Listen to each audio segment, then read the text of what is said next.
नमस्कार दोस्तों, स्वागत है आपका हमारे official YouTube channel GS bye Neeraj sir में। कैसे हैं आप सब? मैं आशा करता हूं स्वस्थ होंगे, मस्त होंगे और अपनी तैयारी में व्यस्त होंगे। मित्रों, तैयारी आप लोग समीक्षा अधिकारी की कर रहे हैं, वही समीक्षा अधिकारी जो 411 पदों पर भर्ती है और पेपर की डेट भी आ चुकी है। 11 फरवरी को आपका पेपर लगा हुआ है। 11 फरवरी को आपका पेपर है। मॉर्निंग इवनिंग दोनों शिफ्टों में है। अब मॉर्निंग वाले जो शिफ्ट है मित्रों, इसमें आपका जीएस का पेपर होगा और जीएस वाले पेपर का आज का पहला मॉडल पेपर होने वाला है। तो मॉडल पेपर 1 आपको सॉल्व करना है। आप जानते हैं जीएस में 140 प्रश्न पूछे जाते हैं, हिंदी के 60 प्रश्न पूछे जाते हैं। हिंदी में लगभग हमने अब तक 20 सेट शायद सॉल्व कर रखा है, आज 20वां सेट हुआ है और जीएस का ये पहला सेट है। अब परेशान ना होना, लगातार आपको जीएस के टेस्ट मिलते रहेंगे। इसमें आपका सब कुछ होगा, संपूर्ण सिलेबस आपका होगा, जिसमें आपका जो भी दिया गया, चाहे वो सामान्य विज्ञान हो, इतिहास हो, आंदोलन हो, या फिर राज्य व्यवस्था हो, संस्कृति हो, सभ्यता हो, अर्थव्यवस्था हो, कृषि हो, वाणिज्य हो, जनसंख्या हो, यूपी स्पेशल हो, या फिर आपका जो वो थोड़ा सा बौद्धिक क्षमता वाला क्वेश्चन है वो भी है। तो सब कुछ इसमें आपका कंबाइंड रहने वाला है। हूबहू पेपर जैसा रहेगा, परेशान नहीं होना है, ईमानदारी के साथ मेहनत करना है, सब अच्छा होगा। OMR सेट उठा लीजिएगा, 140 क्वेश्चन आपको सॉल्व करना है। पहला क्वेश्चन आपकी स्क्रीन पे है। आपसे कह रहा है निम्नलिखित में कौन सा केस भारतीय कम्युनिस्टों से जुड़ा नहीं था? नाम दे दिया गया, मेरठ षड्यंत्र केस, लाहौर षड्यंत्र केस, कानपुर षड्यंत्र केस या फिर पेशावर षड्यंत्र केस। क्वेश्चन हल्के लेवल का नहीं है। आप जानते हैं मित्रों, लाहौर षड्यंत्र केस जो है ये कम्युनिस्ट पार्टी से नहीं रहा है। तो आपको सही जवाब लाहौर षड्यंत्र केस के साथ देना है। वी के साथ आपको आंसर्स लगाना है। दूसरा क्वेश्चन देखेंगे, नील कृषकों की दुर्दशा पर लिखी गई पुस्तक नील दर्पण का अंग्रेजी अनुवाद किसने किया था? नाम दिया गया, माइकल मधुसूदन दत्त ने किया है, रविंद्रनाथ टैगोर ने किया है, गिरीश चंद्र घोष ने किया या फिर राजेंद्र सिंह सीएम ने किया। आपको बताना है नील दर्पण। मित्रों, नील दर्पण पुस्तक जो लिखी जाती है, अंग्रेजी अनुवाद होता है, माइकल मधुसूदन दत्त के द्वारा किया जाता है। तो आपको सही जवाब फर्स्ट के साथ लगा लेना है, ए इज द राइट आंसर बना लेना है।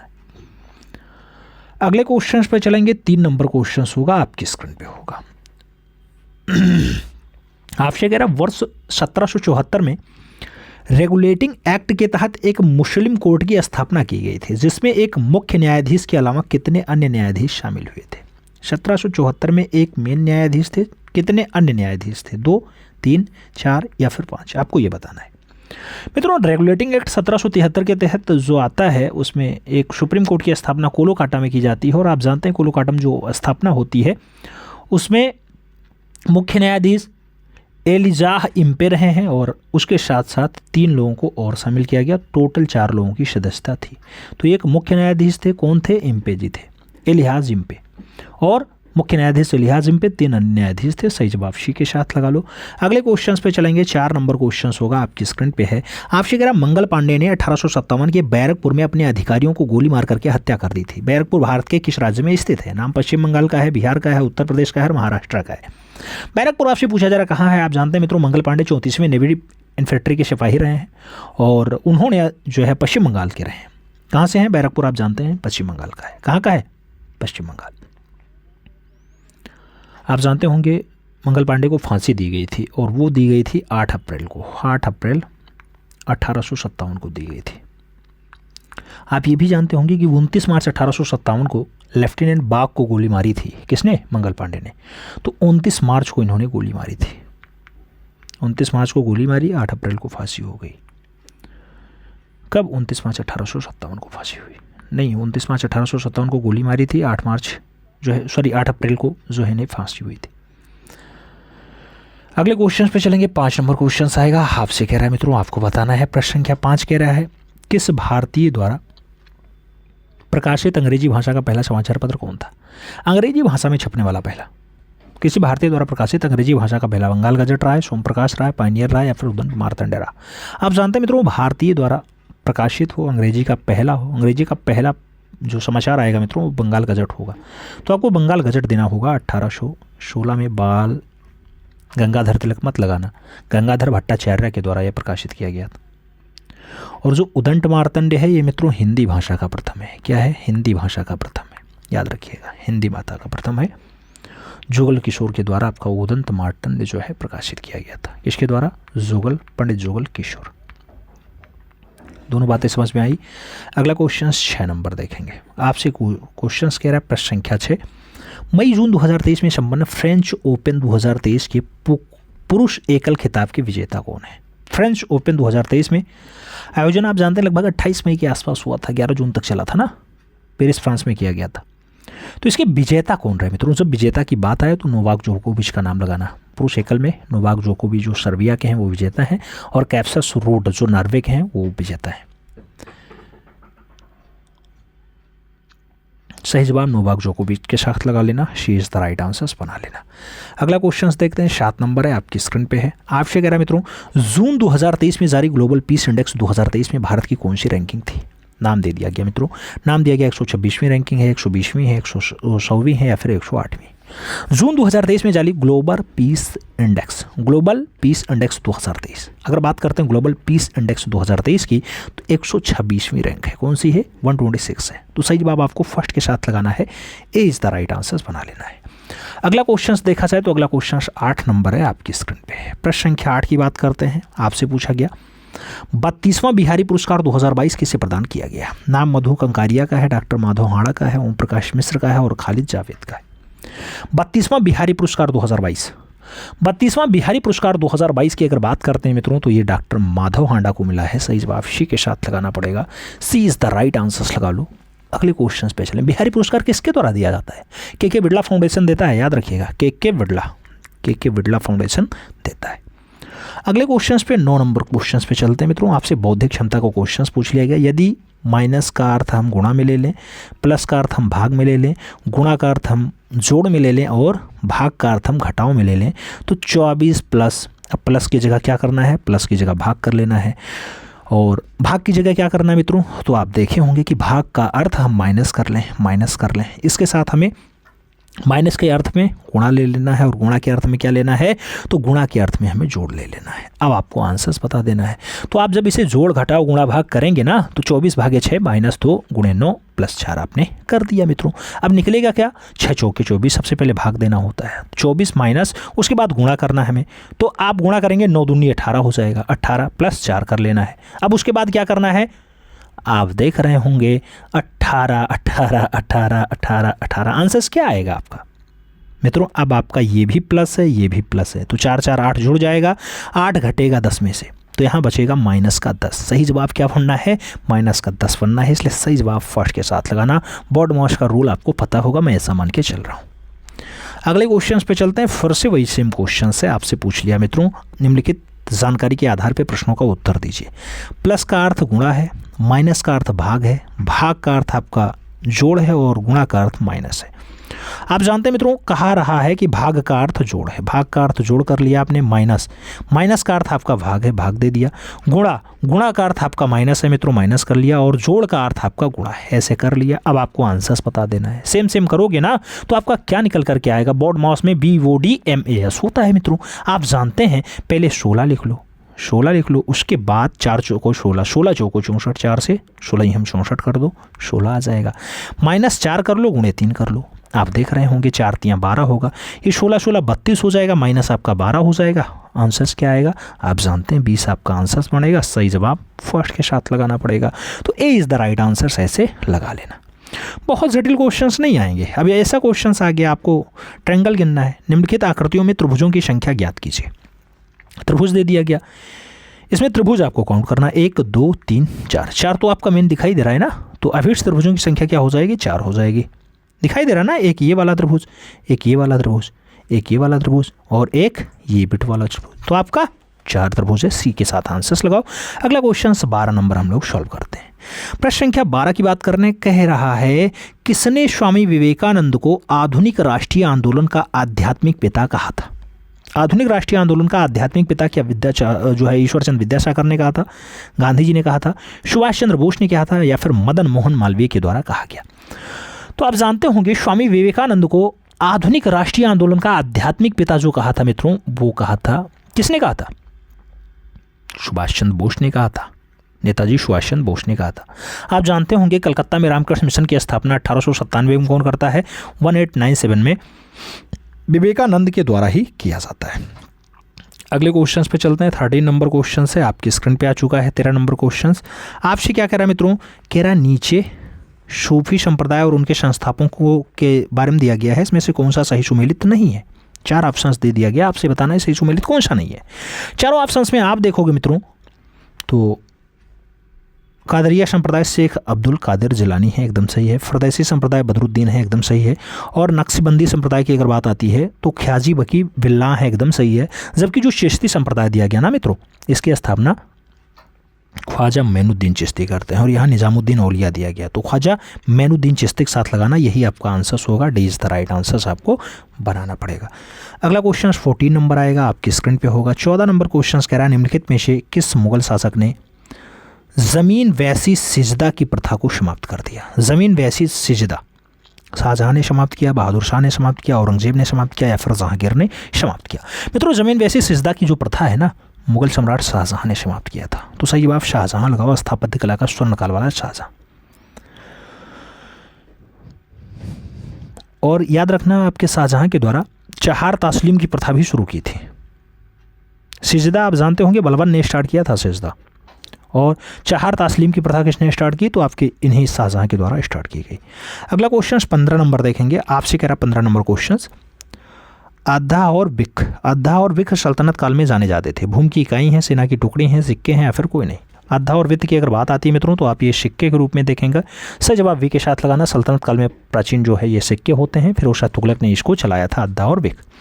अगला क्वेश्चन 16 नंबर देखा जाए तो कह रहा है भारत में राष्ट्रीय अंतरिक्ष दिवस कब मनाया जाता है। राष्ट्रीय अंतरिक्ष दिवस क्या 26 अगस्त को मनाया जाता है, 29 अगस्त को मनाया जाता है, 23 अगस्त है या फिर 15 अगस्त है।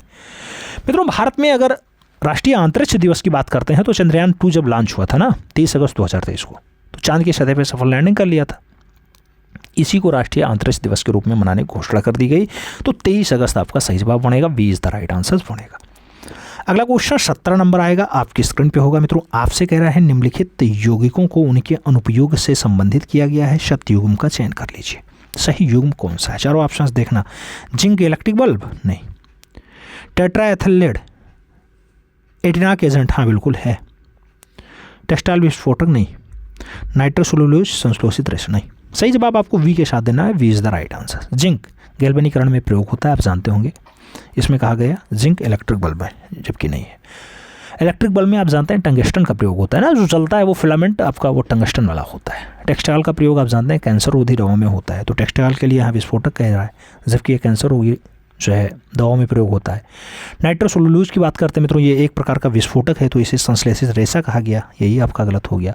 जबकि आप जानते हैं टेट्राएथिल का प्रयोग जो है एंटीनान एजेंट के रूप में किया जाता है। तो सही जवाब आपका वी के साथ लगाना है। अगला क्वेश्चन 18 नंबर देखेंगे। प्रश्न संख्या 18 क्या कह रहा है, आपसे कह रहा है मित्रों आवर्त सारणी की विशेषताएं कौन सी नहीं है। 4 ऑप्शंस आपने देखा, उसमें बताना है कौन सी नहीं। बाएं से दाएं जाने पर परमाणु त्रिज्या बढ़ती है, यही तो आपका गलत हो गया। ऊपर से नीचे जाने पर विद्युत ऋणात्मकता प्रायः बढ़ती है, घटती है, हाँ बिल्कुल। बाएं से दाएं जाने पर विद्युत ऋणात्मकता बढ़ती है, हाँ। किसी एक वर्ग के सभी तत्वों का संयोजी इलेक्ट्रिक संख्या जो है समाप्त होती है, हाँ समान होती है। जबकि बाएं से दाएं जाने पर परमाणु त्रिज्या बढ़ती है, यही आपका गलत हो गया मित्रों, आप जानते होंगे। सही जवाब वी के साथ लगा लो। अगला क्वेश्चन 19 नंबर सॉल्व करेंगे। प्रश्न संख्या 19 क्या कह रहा है,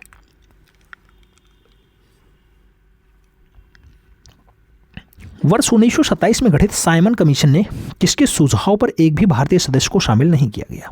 नाम दिया गया लॉर्ड मैकडोनाल्ड के सुझाव से नहीं शामिल किया गया, चर्चिल ने दिया इसलिए नहीं सुझाव किया गया, एरविन ने दिया इसलिए नहीं हुआ, या फिर सर साइमन के द्वारा नहीं किया गया। तो मित्रों भारतीय सदस्यों को शामिल नहीं किया गया, किसके सुझाव से, तो ऐसा काम एरविन का रहा। सही जवाब वी के साथ लगा लेना, B is the right answers बना लेना। भारत में एक संवैधानिक जो विकास की प्रकृति है उसके जांच हुई तो 1927 में साइमन कमीशन की अध्यक्षता हुई थी। 1927 में ऐसा काम हुआ था और किसी को शामिल नहीं किया गया। 7 अंग्रेज आए थे इसमें, कितने 7। अगला क्वेश्चन 20 नंबर सॉल्व करेंगे। प्रश्न संख्या 20 आपकी स्क्रीन पे है। आपसे कह रहा है भारतीय राष्ट्रीय कांग्रेस के संबंध में सुरक्षा कपाट का सिद्धांत किसने दिया था। नाम बाल गंगाधर तिलक का है, लाला लाजपत राय का है, विवेकानंद का है और नारायण गुरु का नाम दिया गया। सुरक्षा कपाट का सिद्धांत किसने दिया मित्रों, सुरक्षा कपाट की अगर बात आती है लाला लाजपत राय का आंसर आएगा, सी के साथ आंसर बनाना पड़ जाएगा। अगला क्वेश्चन 21 नंबर हम लोग सॉल्व करेंगे। 21 नंबर क्वेश्चन कूट वाला है मित्रों, थोड़ा जटिल क्वेश्चन है, आओ सॉल्व करते हैं। 21 नंबर क्वेश्चन क्या कह रहा है, आपसे कह रहा है राष्ट्रीय आंदोलन की निम्नलिखित घटनाओं को कालक्रम में व्यवस्थित कीजिए तथा कूट का प्रयोग करके सही विकल्प का चुनाव कीजिए। आपको सही जवाब देना है मित्रों। कूट में दिया गया है, व्यवस्थित कर लेना है बस। बंगाल विभाजन है, कांग्रेस अधिवेशन है, स्वराज पार्टी है, भारत छोड़ो आंदोलन है। सबसे पहले कौन सा आया? तो आप जानते हैं मित्रों, कांग्रेस पार्टी का प्रथम अधिवेशन 1885 में मुंबई में होता है। कहाँ पर होता है? 1885 में होता है। तो इससे पहले तो कुछ नहीं होने वाला है, तो ये मुंबई में होता है। तो सबसे पहले 2 आएगा, 2 एक ही ऑप्शंस में है, बी के साथ आंसर्स बनाना पड़ेगा। आप जानते हैं बंगाल विभाजन की बात आती है तो बंगाल विभाजन 1905 के आसपास हुआ है। आपका स्वराज पार्टी गठन होता है तो वो आपका बनता है 1923 के आसपास। और जो भारत छोड़ो आंदोलन है वो 42 में आता है। आप जानते हैं 1942 में आता है, इसलिए चौथे में आपका डी के साथ जा रहा है। आप सही देख रहे हैं, B is the right answers बनेगा मित्रों। सन याद रखिएगा, ये कई बार मिलान करने को आपके विशेष लेवल में भी दिया गया। अगला क्वेश्चन 22 नंबर है। आपसे कह रहा है मित्रों, फ्लोएम के संबंध में असत्य कथन की पहचान करें। नाम दिया गया फ्लोएम पौधे की संवहनी ऊतक होता है जिससे पोषक का परिवहन होता है। ऑप्शंस में दिया गया फ्लोएम तैयार भोजन को जड़ों, बीजों और फलों तक पहुंचाने में परिवहन तंत्र के रूप में कार्य करता है। फ्लोएम में परिवहन जीटीपी और सीटीपी का उपयोग होता है और फ्लोएम में परिवहन एटीपी ऊर्जा का उपयोग करता है। तो सही जवाब फ्लोएम परिवहन में जीटीपी और सीटीपी का उपयोग होता है। सही जवाब सी के साथ लगा लेना। अगले क्वेश्चन पे चलें तो 23 नंबर क्वेश्चन आपकी स्क्रीन पे है। 23 नंबर क्वेश्चन आपकी स्क्रीन पे ये रहा। आपसे कह रहा है निम्नलिखित सूचियों में असत्य युग्म का पहचान करना है। 4 ऑप्शंस दिया गया, गलत कौन सा है? पेप्सिन एंजाइम का विखंडन एकदम सही है। डीएनए प्रोटीन निर्माण में सूचना स्रोत एकदम सही है। एमाइलेज की अगर बात होती है स्टार्च को सरल शर्करा में विखंडित करता है, जबकि हार्मोन की अगर बात है तो एक प्रकार का जैविक उत्प्रेरक है। आप जानते होंगे मित्रों, एंजाइम जैविक उत्प्रेरक है। तो सही जवाब आप डी के साथ लगा लो, यही आपका असत्य है, यही आपका गलत है। D is the right answers बनाओ। अगले क्वेश्चन पे चलते हैं। आप जानते होंगे मित्रों, अगले क्वेश्चन पे चला जाए तो 24 नंबर क्वेश्चन आपके स्क्रीन पे ये रहा। 24 नंबर क्वेश्चन आपसे क्या कह रहा है मित्रों, जीवों के वर्गीकरण में वर्ग और कुल के मध्य कौन सा स्तर आता है? वर्ग और कुल के मध्य कौन सा स्तर आता है? गण आता है, जाति आता है, वंश आता है, संघ आता है? मित्रों आप जानते हैं कि जीवों के वर्गीकरण में वर्ग और कुल के साथ साथ क्या आ जाता है? गण आ जाता है। तो सही जवाब फर्स्ट के साथ लगाना है, इज द राइट आंसर हमें बनाना है। जगत, संघ, वर्ग, गण, उसके बाद कुल, उसके बाद वंश, उसके बाद जाति होता है मित्रों। तो सही जवाब आप फर्स्ट के साथ लगा लो। अगला क्वेश्चन 25 नंबर हम लोग देखेंगे। आपसे कह रहा है 25 नंबर क्वेश्चन, भारत की प्रथम महिला प्रधानमंत्री इंदिरा गांधी ने 12 वर्षों की आयु में किस आंदोलन से जुड़ी थी और एक सेना का गठन भी किया था? असहयोग आंदोलन से जुड़ी, भारत छोड़ो आंदोलन से जुड़ी, होम रूल लोक आंदोलन से जुड़ी, या फिर सविनय अवज्ञा आंदोलन से इंदिरा गांधी जुड़ी थी? मित्रों इंदिरा गांधी की अगर बात आए तो नेहरू की पुत्री होती हैं। आप जानते होंगे भारत की पहली प्रधानमंत्री बनती हैं जो महिला के रूप में जानी जाती हैं, और ये सविनय अवज्ञा आंदोलन से जुड़ती हैं। तो सही जवाब आप डी के साथ लगा लेना। और एक वानर सेना का गठन भी इन्होंने किया था। कौन सा सेना? वानर सेना। अगले क्वेश्चन पे चलें। 26 नंबर क्वेश्चन आपकी स्क्रीन पे है। आपसे कह रहा है किसे बंगाल में मुस्लिम पुनर्जागरण के जनक के नाम से जाना जाता है? नाम सर सैयद अहमद खान का है, मोहम्मद खान का है, सैयद अहमद बरेलवी का है और अब्दुल लतीफ़ का नाम दिया गया। बंगाल में मुस्लिम पुनर्जागरण के जनक के रूप में कौन जाने जाते हैं मित्रों? तो यहाँ अब्दुल लतीफ़ जाने जाते हैं। अब्दुल लतीफ़ आप जानते होंगे 1963 के आसपास कलकत्ता में मोहम्मडन लिटरेचर और सोसाइटी के साथ साथ साइंटिफिक सोसाइटी की स्थापना इन्होंने की थी। तो ये कब की थी? 1863 के आसपास की थी। सही जवाब आप डी के साथ लगा लो। अगला क्वेश्चन 27 नंबर आएगा। कह रहा है वर्ष 1937 में प्रांतों में गठित कांग्रेस की सरकार कितने समय के लिए कार्यरत थी? नाम दिया गया 30 माह के लिए कार्यरत थी, 27 माह के लिए कार्यरत थी, 28 माह के लिए कार्यरत थी, या फिर 25 माह के लिए कार्यरत थी? 1937 में प्रांतों में गठित कांग्रेस की सरकार कितने माह तक कार्य करी है मित्रों? आप जानते हैं 28 माह तक इसको कार्य किया। अगले क्वेश्चन पे चलें। 28 नंबर क्वेश्चन आपकी स्क्रीन पे है। 28 नंबर क्वेश्चन आपसे क्या कह रहा है? 28 नंबर क्वेश्चन से मित्रों आपसे कह रहा है सर्वाधिक मीथेन उत्सर्जन के स्रोत का चयन कीजिए। नाम आर्द्र भूमि है, जीवाश्म ईंधन का खनन है, लैंडफिल और कृषि भूमि अपशिष्ट हैं, या फिर धान के खेत हैं? सर्वाधिक मीथेन उत्सर्जन के स्रोत आपके बताने मित्रों, तो आपको आर्द्र भूमियों के लिए आंसर्स देना होगा। सबसे ज़्यादा मीथेन वहीं आता है आर्द्र भूमि में, लगभग 27% के आसपास आपका मीथेन आ जाता है। जीवाश्म ईंधन की अगर बात करते हैं यहाँ 22% आता है मित्रों। आप पशुधन की बात करेंगे तो पशुधन आपका जो है वो 17% के आसपास देता है, और जबकि अपशिष्ट की बात करते हैं, कृषि अपशिष्ट, वो आपका कितना देता है? तो ये 12% के आसपास देता है। और प्राकृतिक भूवैज्ञानिक बीज वाला जो है वो आपका 7% के आसपास देता है। धान के खेतों में 6% के आसपास मीथेन निकलता है। पादप पदार्थों के दहन से लगभग 4% का आसपास जो है आपका दृश्य निकलता है मीथेन वाला, और उसके साथ दीमक और अन्य जीवों में 3% के आसपास आपके मीथेन निकलते हैं। तो पूरी बात ही हो गई मीथेन की। अगला क्वेश्चन 29 नंबर है, आपसे कह रहा है लैंटस आवास किस प्रकार के आवास से संबंधित है? नाम बहती नदी का झरना है, तालाब और दलहन है, ज्वारदान मुख है, या फिर सभी। लैंटस आवास की अगर बात हो तो लैंटस आवास आपका तालाब और दलदल है मित्रों। सही जवाब आप सी के साथ लगा लेना, सी इज द राइट आंसर्स बना लेना। अगला क्वेश्चन 30 नंबर देखा जाए तो आपकी स्क्रीन पे ये रहा प्रश्न संख्या 30 नंबर क्वेश्चन आपसे क्या कह रहा है, फिर से मिलान करना है मित्रों। और मिलान करने में आप जानते हैं क्वेश्चंस थोड़ा लेवल बढ़ जाते हैं, जटिल हो जाते हैं। 30 नंबर क्वेश्चन आपसे कह रहा है पर्यावरण संरक्षण अधिनियम कब आया मित्रों? आप जानते हैं पर्यावरण संरक्षण अधिनियम की अगर बात आती है 1986। हाँ, तो बी के साथ आंसर्स लगाना 1986।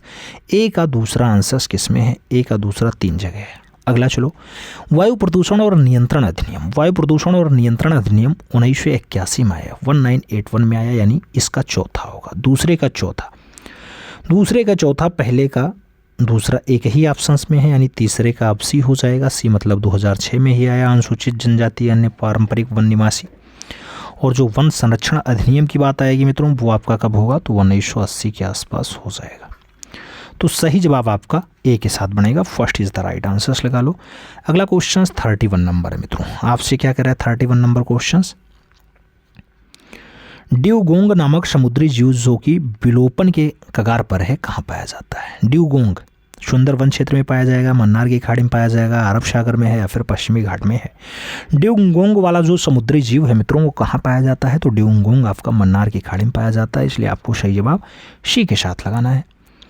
अगला क्वेश्चन 32 नंबर आएगा, 32 नंबर क्वेश्चन आपकी स्क्रीन पे। 32 नंबर क्वेश्चन आपसे क्या कह रहा है यूएनईपी के तत्वावधान में हुए विभिन्न बहुप्रतीक्षीय पर्यावरण समझौते के संबंध में असत्य युग्म का चयन कीजिए। कौन सा ऑप्शन आपका गलत है?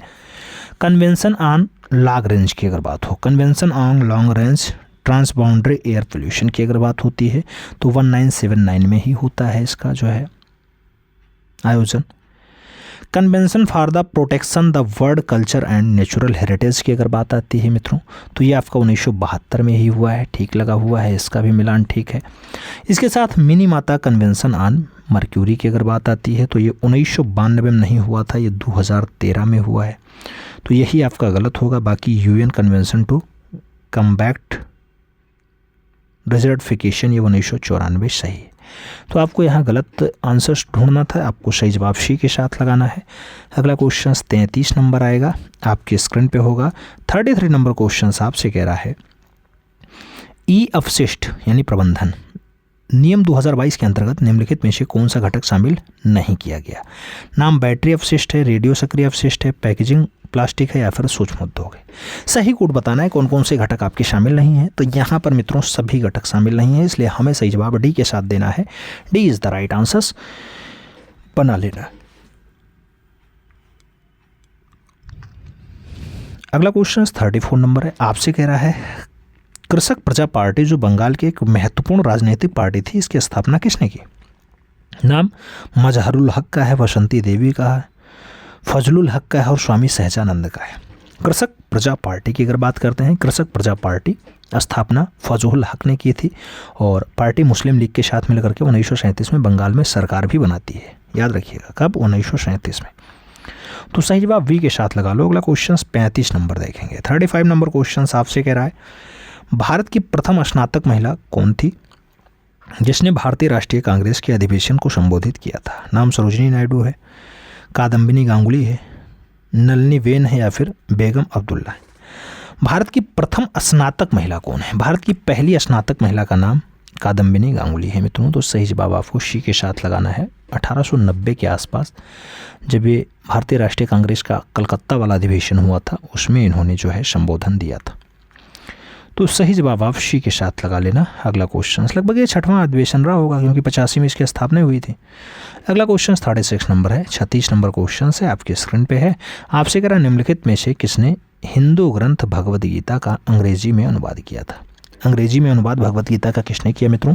नाम दिया गया विलियम ब्लैंकस ने किया है, विलियम जोन्स ने किया है, मैक्स मूलर ने किया है, फिर डेविड हेयर ने किया। आप जानते हैं चार्ल्स ब्लैंकस जो हिंदू ग्रंथ भगवद गीता का अंग्रेजी में रूपांतरण करते हैं। तो सही जवाब आपको 4 से ब्लैंक्शन लगाना होगा। ब्लैंक्शन इज़ द राइट आंसर, यानी first is the right answer बनाना होगा।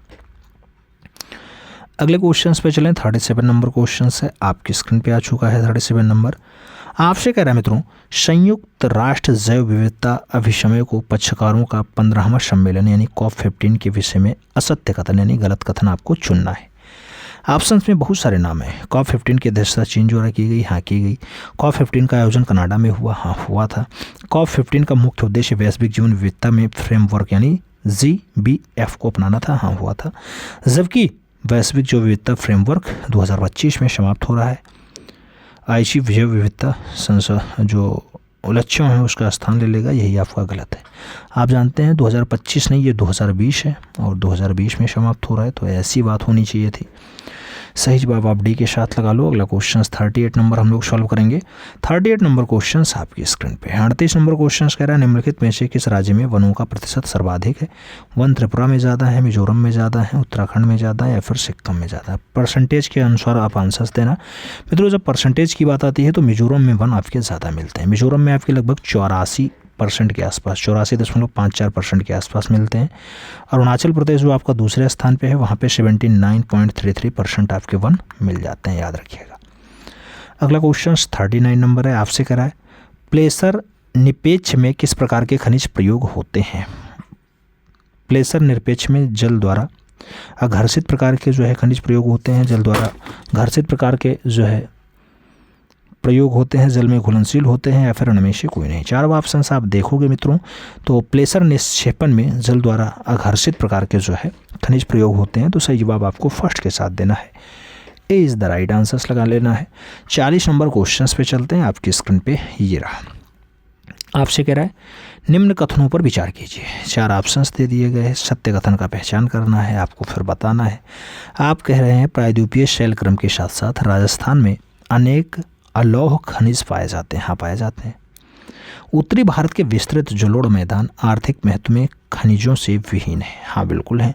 तो दोनों ऑप्शंस आपके सही हैं, इसलिए आपको सही जवाब सी के साथ दे देना है। सी इस द राइट आंसर्स बना लेना है।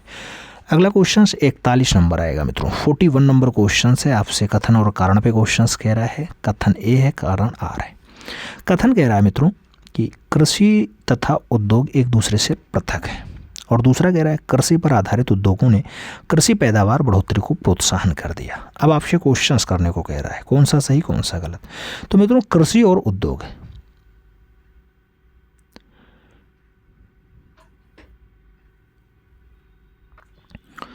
मित्रों कृषि और उद्योग की अगर बात होती है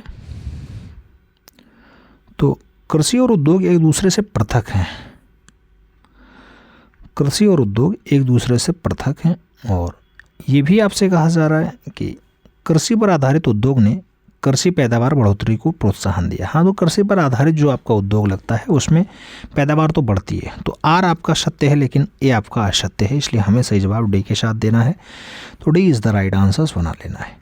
अगला क्वेश्चन 12 नंबर हम लोग सॉल्व करेंगे। 12 नंबर नहीं है मित्रों, ये आपका 43 नंबर क्वेश्चन है। 42 नंबर है, ये 43 नंबर। 42 नंबर क्वेश्चन कह रहा है, भारत के छोटा नागपुर पठारी क्षेत्र में लोहा तथा इस्पात उद्योग संकेंद्र होने के कारणों में शामिल क्या नहीं है? नाम, लौह अयस्क की उच्च लागत शामिल नहीं है, उच्च कोटि के कच्चे माल की निकटता है इसलिए ऐसा है, सस्ते श्रमिक हैं, या फिर स्थानीय बाजार में मांग की विशाल संभावनाएं। भारत के छोटा नागपुर पठारी क्षेत्र में लोहा और इस्पात केंद्र जो है वो संकेंद्रित होने के कारणों में शामिल नहीं है मित्रों। तो क्या शामिल नहीं है आप देखेंगे तो लौह अयस्क की उच्च लागत यहाँ आती है, इसलिए शामिल नहीं है। सही जवाब फर्स्ट के साथ लगा लो। 43 नंबर क्वेश्चन आगे सॉल्व करते हैं, आपकी स्क्रीन पे है। कह रहा है, भारत के संदर्भ में नीचे दिए गए कथनों पर विचार कर लीजिए। ऑप्शंस दे दिया गया, इसमें से आपको बताना है कौन सा ठीक है कौन सा गलत है। भारत का क्षेत्रफल विश्व में कुल भौगोलिक क्षेत्रफल का 3% है, नहीं। भारत की उत्तरी पूर्वी सीमा पर भ्रशोंस्त पर्वत अवस्थित नहीं।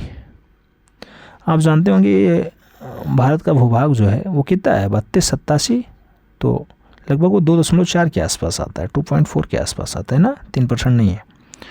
तो आप सही जवाब डी के साथ लगा लेना, ना 1 ना 2। सही जवाब डी के साथ लगाओ, ना 1 ना 2। अगला क्वेश्चन 44 नंबर है। 44 नंबर क्वेश्चन है, आपसे कह रहा है, निम्नलिखित में से हिमालय की लंबाई कितनी है? नाम 1400 किलोमीटर है, 12,500 किलोमीटर है, 2400 किलोमीटर है या फिर 2800 किलोमीटर है। हिमालय की लंबाई आपसे पूछ ली गई। हिमालय की एग्जैक्ट लंबाई की अगर बात आती है तो मित्रों कश्मीर में लगभग 400 किलोमीटर है, अरुणाचल प्रदेश में 150 किलोमीटर है। आप जानते होंगे अर्धवृत्ताकार है। एनसीईआरटी में कहा गया है कि लगभग 2500 किलोमीटर है। कितना है? 2500 किलोमीटर एनसीईआरटी में बताया गया। इसलिए हमें सही जवाब जो है वो 24 के आसपास दे देना है। सही जवाब वी के साथ लगा लो। एनसीईआरटी 11th आप उठाइएगा, वहाँ देखने को मिल जाएगा। अगला क्वेश्चन 45 नंबर है। 45 नंबर क्वेश्चन आपसे कह रहा है, नीचे दिए गए कथनों पर विचार कर लीजिए। ऑप्शंस दे दिया गया, कथन कारण का आंसर है। आपसे कह रहा है उपयुक्त में से कौन सा कथन सत्य है। आप कहेंगे एक नदी तंत्र का जिस क्षेत्र में जल प्रवाहित होता है उसे एक अप्रवाही द्रोणी कहते हैं। हाँ, होता है, उसे अप्रवाही द्रोणी ही कहा जाता है। कोई भी ऊंचा क्षेत्र जब दो पड़ोसी अपवाह द्रोणियों से एक दूसरे से अलग करता है तो जल विभाजित कहलाता है। हाँ, होता है। तो सही जवाब आप दोनों के साथ लगाओ, यानी सी इज़ द राइट आंसर्स बना लो मित्रों। सी के साथ सही जवाब जाएगा।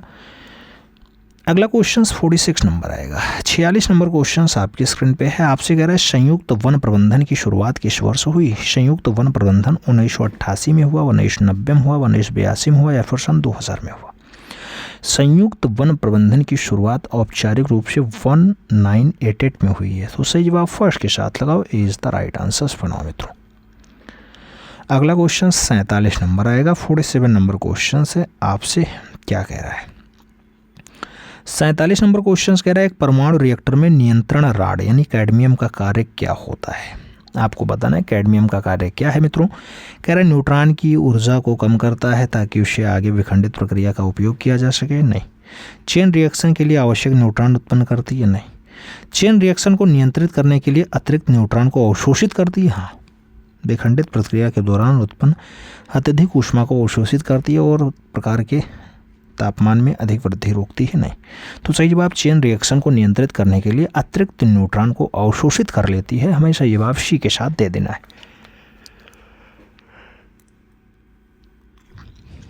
अगला क्वेश्चन आपका 48 नंबर है। आपसे कह रहा है मित्रों सामाजिक त्योहार नुआखाई भारत के किस राज्य में है। नुआखाई नाम दिया गया उड़ीसा में है, असम में है, तमिलनाडु में है या फिर कर्नाटक में है। नुआखाई भारत के कौन से राज्य में है। तो सही जवाब आपका उड़ीसा जाएगा। फर्स्ट के साथ आंसर्स बनेगा। अगला क्वेश्चन है मित्रों। अगला क्वेश्चन 49 नंबर है। कौन सा देश प्रत्येक वर्ष विश्व का सबसे बड़ा बर्फ त्योहार आयोजित करता है। विश्व का सबसे बड़ा बर्फ त्योहार चीन आयोजित करेगा, रूस करेगा, फिनलैंड करेगा या फिर स्विट्जरलैंड करेगा। तो मित्रों आप जानते हैं विश्व का सबसे बड़ा आई फेस्टिवल जो है आयोजित करता है वो हर्बन शहर होता है और चीन में आयोजित होता है। तो सही जवाब फर्स्ट के साथ लगा लेना, ए इज द राइट आंसर्स बना लेना। अगले क्वेश्चन पे चलें तो 50 नंबर क्वेश्चन आपकी स्क्रीन पे है। 50 नंबर क्वेश्चन क्या कह रहा है। महात्मा गांधी सेतु स्थित है। महात्मा गांधी सेतु क्या बिहार में है, मध्य प्रदेश में है, उत्तर प्रदेश में है या फिर आंध्र प्रदेश में है। महात्मा गांधी सेतु आप जानते हैं मित्रों सबसे लंबा सड़क पुल होता है, बिहार राज्य के पटना में स्थित है। सही जवाब फर्स्ट के साथ लगाओ, ए इज द राइट आंसर्स बनाओ। अगला क्वेश्चन 51 नंबर है। निम्नलिखित में से किन किन गेटों को यूनिवर्सल गेट कहा जाता है। नैंड गेट है, नैंड और नार गेट है, नार गेट है या फिर एंड और नॉट गेट। आपको बताना है यूनिवर्सल गेट हम किसे किसे कहते हैं। यूनिवर्सल गेट आप जानते हैं बूलियन बीजगणित में नैंड और नार गेट को यूनिवर्सल गेट कहा जाता है। तो नैंड और नार लगाइएगा मित्रों, सही जवाब सी के साथ लगाइएगा, सी इज द राइट आंसर्स लगाओ। अगले क्वेश्चन पे चलें तो 52 नंबर क्वेश्चन आता है। 52 नंबर क्वेश्चन आपसे क्या कह रहा है। कह रहा है पौधों की वृद्धि तापमान के लिए किस यंत्र का प्रयोग होता है। कैलोमीटर का प्रयोग होता है, कैरेटोमीटर का प्रयोग होता है, कैस्कोग्राफ का प्रयोग होता है, पेरिस्कोप का प्रयोग होता है। पौधों की वृद्धि मापने के लिए कौन सा यंत्र प्रयोग में लाता है। तो पौधों की वृद्धि अगर हमें देखनी है कि कैस्कोग्राफ का प्रयोग करेंगे मित्रों। पेरिस्कोप आप जानते हैं समुद्र के भीतर पानी के ऊपर देखने के लिए पनडुब्बी का प्रयोग पेरिस्कोप में होता है। कैलोमीटर आप जानते हैं रंगों की तीव्रता मापती है, कैलोरीमीटर। कैस्कोमीटर पौधे की वृद्धि मापता है, जबकि कैरेटोमीटर जो है वो सोने की शुद्धता को मापता है कितने कैरेट में है। तो सही जवाब आप किसके साथ लगाएंगे, कैस्कोग्राफ के साथ लगाएंगे या कैस्कोमीटर। हाँ, तो सही जवाब वी के साथ लगा लो। 53 नंबर क्वेश्चन पे चलते हैं। 53 नंबर क्वेश्चन आपके स्क्रीन पे आ चुका है। कथन और कारण से क्वेश्चन है। आपसे क्वेश्चन कह रहा है रोपण कृषि के विकास में उद्योग व बाजार का महत्वपूर्ण योगदान है। हाँ है। रोपण कृषि में उत्पादन बिक्री के लिए होता है। हाँ होता है। ए आर दोनों सत्य हैं, आर ए की सही व्याख्या नहीं करता है या आर ए की सही व्याख्या करता है, आपको यही सब बताना होता है। तो आर ए की सही व्याख्या करता है, रोपण कृषि में उत्पादन बिक्री के लिए होता है। हाँ होता है, तो सही जवाब फर्स्ट के साथ लगा लो, बाकी ऑप्शंस अपने आप जो है निष्क्रिय है। तो सही जवाब फर्स्ट के साथ लगाओ मित्रों। अगला क्वेश्चन 54 नंबर आएगा। 54 नंबर क्वेश्चन कह रहा है निम्नलिखित में कौन सा एक सही सुमेलित नहीं है। 4 ऑप्शंस दिए गए, सही सुमेलित नहीं है आपको बताना है। रूस की अगर बात करते हैं तो रूस में आप जानते हैं मैग्निटोगोर्स, ये खनन केंद्र है मित्रों, लौह खनन केंद्र है। फ्रांस की अगर बात करते हैं नारमंडी है। स्वीडन की अगर बात करते हैं करूना है। और जो आपके यूक्रेन की बात होती है कुजुबास है मित्रों, आपका डी आंसर जाएगा। कुजुबास जो है ये आपके रूस में पाया जाता है, रूस में, और कोयला उत्पादन केंद्र है। ठीक है, ये यूक्रेन का नहीं है, रूस का है, तो यही आपका गलत है। D is the right answer छापो। अगला क्वेश्चन 55 नंबर आपकी स्क्रीन पे ये रहा। 55 नंबर क्वेश्चन कह रहा है जून जुलाई 2023 में आयोजित किए जा रहे एकथा 2023 अभ्यास का संबंध किस देश से है। एकथा 2023 आप जानते हैं एकता देश का अभ्यास कौन से देश से संबंधित होता है। ऑप्शंस में भारत श्रीलंका है, मलेशिया भारत है, बांग्लादेश भारत है, मालदीव भारत है। एकता की अगर बात होती है 4 जून से 3 जुलाई तक चला है मित्रों। आप जानते हैं भारत और मालदीव के बीच ये नौसैन्य अभ्यास है, तो हमें सही जवाब डी के साथ देना है। D is the right answer बनाना है। मालदीव में इसका आयोजन किया गया है, ये भी बात याद रखनी है। 56 नंबर क्वेश्चन आपसे करा जुलाई 2023 में जारी निर्यात तैयारी सूचकांक 2022 के अनुसार भारत का कौन सा राज्य शीर्ष स्थान पर है। निर्यात तैयारी सूचकांक 2022 तमिलनाडु शीर्ष पे है, कर्नाटका शीर्ष पे है, महाराष्ट्र शीर्ष पे है या फिर उड़ीसा शीर्ष पे है। अगर बात करें सभी ऑप्शंस की तो तमिलनाडु यहाँ सही जवाब बनेगा। First is the right answer जाएगा। तमिलनाडु है, फिर महाराष्ट्र है, फिर कर्नाटका, फिर गुजरात है। पहाड़ी राज्यों की अगर बात करें तो उत्तराखंड नंबर 1 पे है, हिमाचल प्रदेश दूसरे नंबर पे, मणिपुर तीसरे नंबर पे और त्रिपुरा चौथे नंबर पे। अगर भूमि से घिरे वाले प्रदेशों की बात करेंगे तो हरियाणा नंबर 1 पे है, तेलंगाना दूसरे नंबर पे, उत्तर प्रदेश तीसरे नंबर पे और पंजाब चौथे नंबर पे। जबकि अगर आप केंद्र शासित प्रदेश की बात कर लेते हो तो गोवा नंबर 1 पे है, जम्मू एंड कश्मीर दूसरे नंबर पे है, दिल्ली तीसरे नंबर पे और अंडमान निकोबार द्वीप समूह चौथे नंबर पे आएगा। अगला क्वेश्चन 57 नंबर है। 57 नंबर क्वेश्चन आपकी स्क्रीन पे है। आपसे कह रहा है जुलाई 2023 में किन राज्य ने वन टैप वन ट्री अभियान लॉन्च किया। वन टैप वन ट्री अभियान लॉन्च किया है। नाम छत्तीसगढ़ का है, महाराष्ट्र का है, मध्य प्रदेश का है, उत्तर प्रदेश का है। वन टैप वन ट्री की अगर बात होती है तो वन टैप वन ट्री अभियान जो है वो उत्तर प्रदेश लॉन्च किया है। सही जवाब डी के साथ लगाना। 1 जुलाई 2023 को ये लॉन्च किया गया।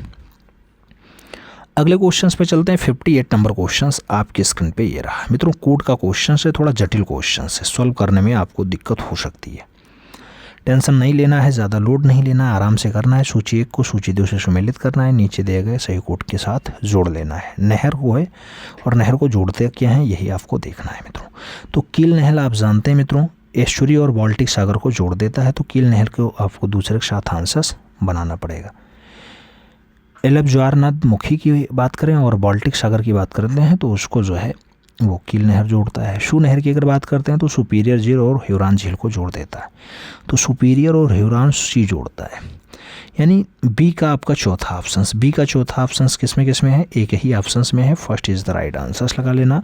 पनामा की बात करते हैं अटलांटिक महासागर और प्रशांत महासागर में है, तो अटलांटिक और प्रशांत में जो है आपका पनामा है। स्वेज की अगर बात करते हैं तो भूमध्य सागर और लाल सागर के साथ स्वेज है। तो सही जवाब फर्स्ट के साथ लगा लो। 59 नंबर क्वेश्चन पे चलें। 59 नंबर क्वेश्चन आपकी स्क्रीन पे ये रहा। 59 नंबर क्वेश्चन कह रहा है निम्नलिखित में से कौन सा सबसे बड़ा पठार है। नाम कोकोनिया का है, कोलोराड का है, एक्वेरियस का है और कंबोलिया का दिया गया। सबसे बड़ा पठार है, सबसे बड़ा पठार की अगर बात आए तो कोलोराडो है। सही जवाब सी के साथ लगा लेना। चारों ऑप्शंस में आप देखना तो कोलोराडो है।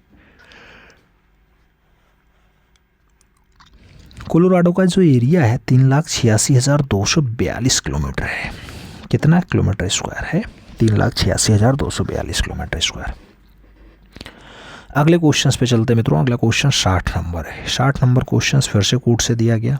निम्नलिखित देशों में से कौन सा अंतमहर्य द्वीपीय है। नाम लाओस का है, टर्की का है, जांजिया का है और ट्यूनीशिया का है। नीचे दिए गए कोटों में सही उत्तर का चयन कीजिए।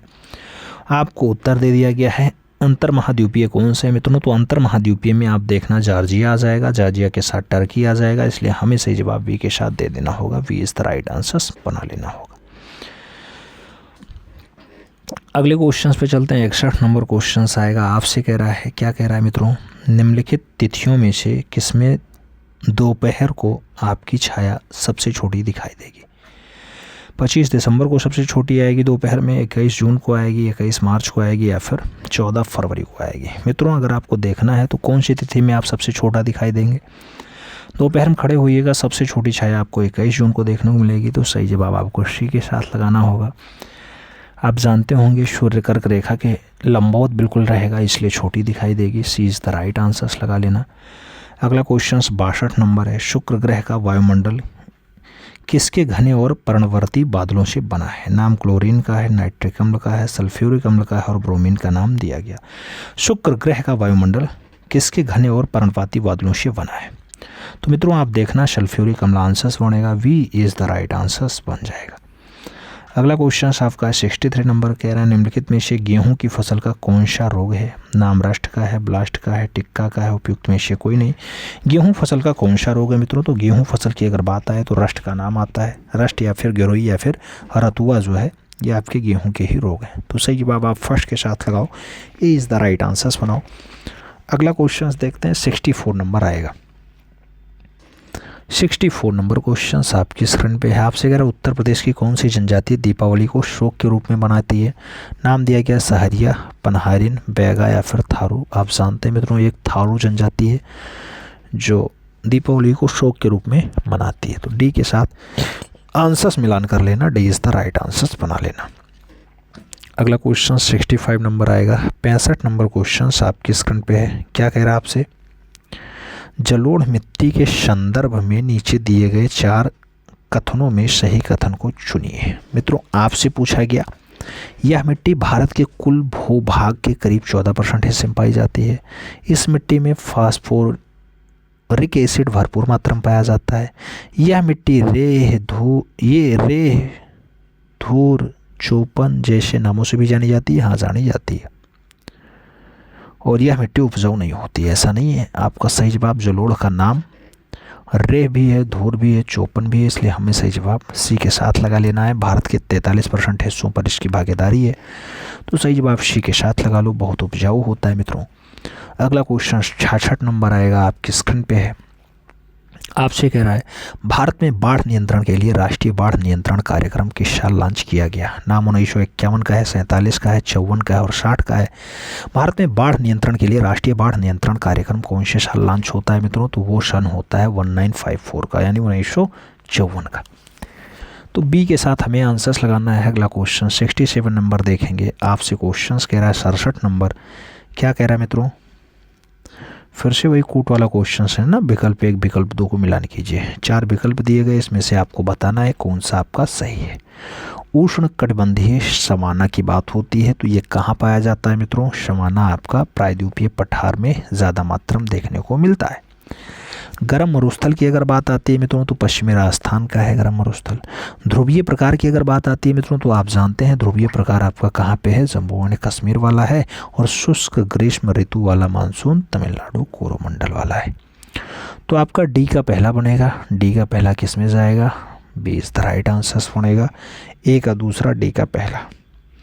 बी का तीसरा किस में है, बी का तीसरा इसी में है। तो सही जवाब आपको बी के साथ लगाना है, B is the right answers बना लेना है। 68 नंबर क्वेश्चन पे चलें तो आपकी स्क्रीन पे ये रहा।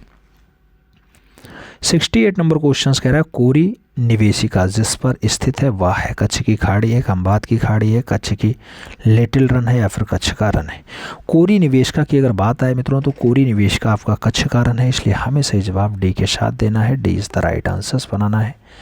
अगला क्वेश्चन 69 नंबर है। कह रहा है, निम्नलिखित में से कौन सी भारत की नवीनतम पर्वत श्रेणी है। नाम हिमाद्री है, पश्चिमी घाट है, अरावली है और विंध्य है।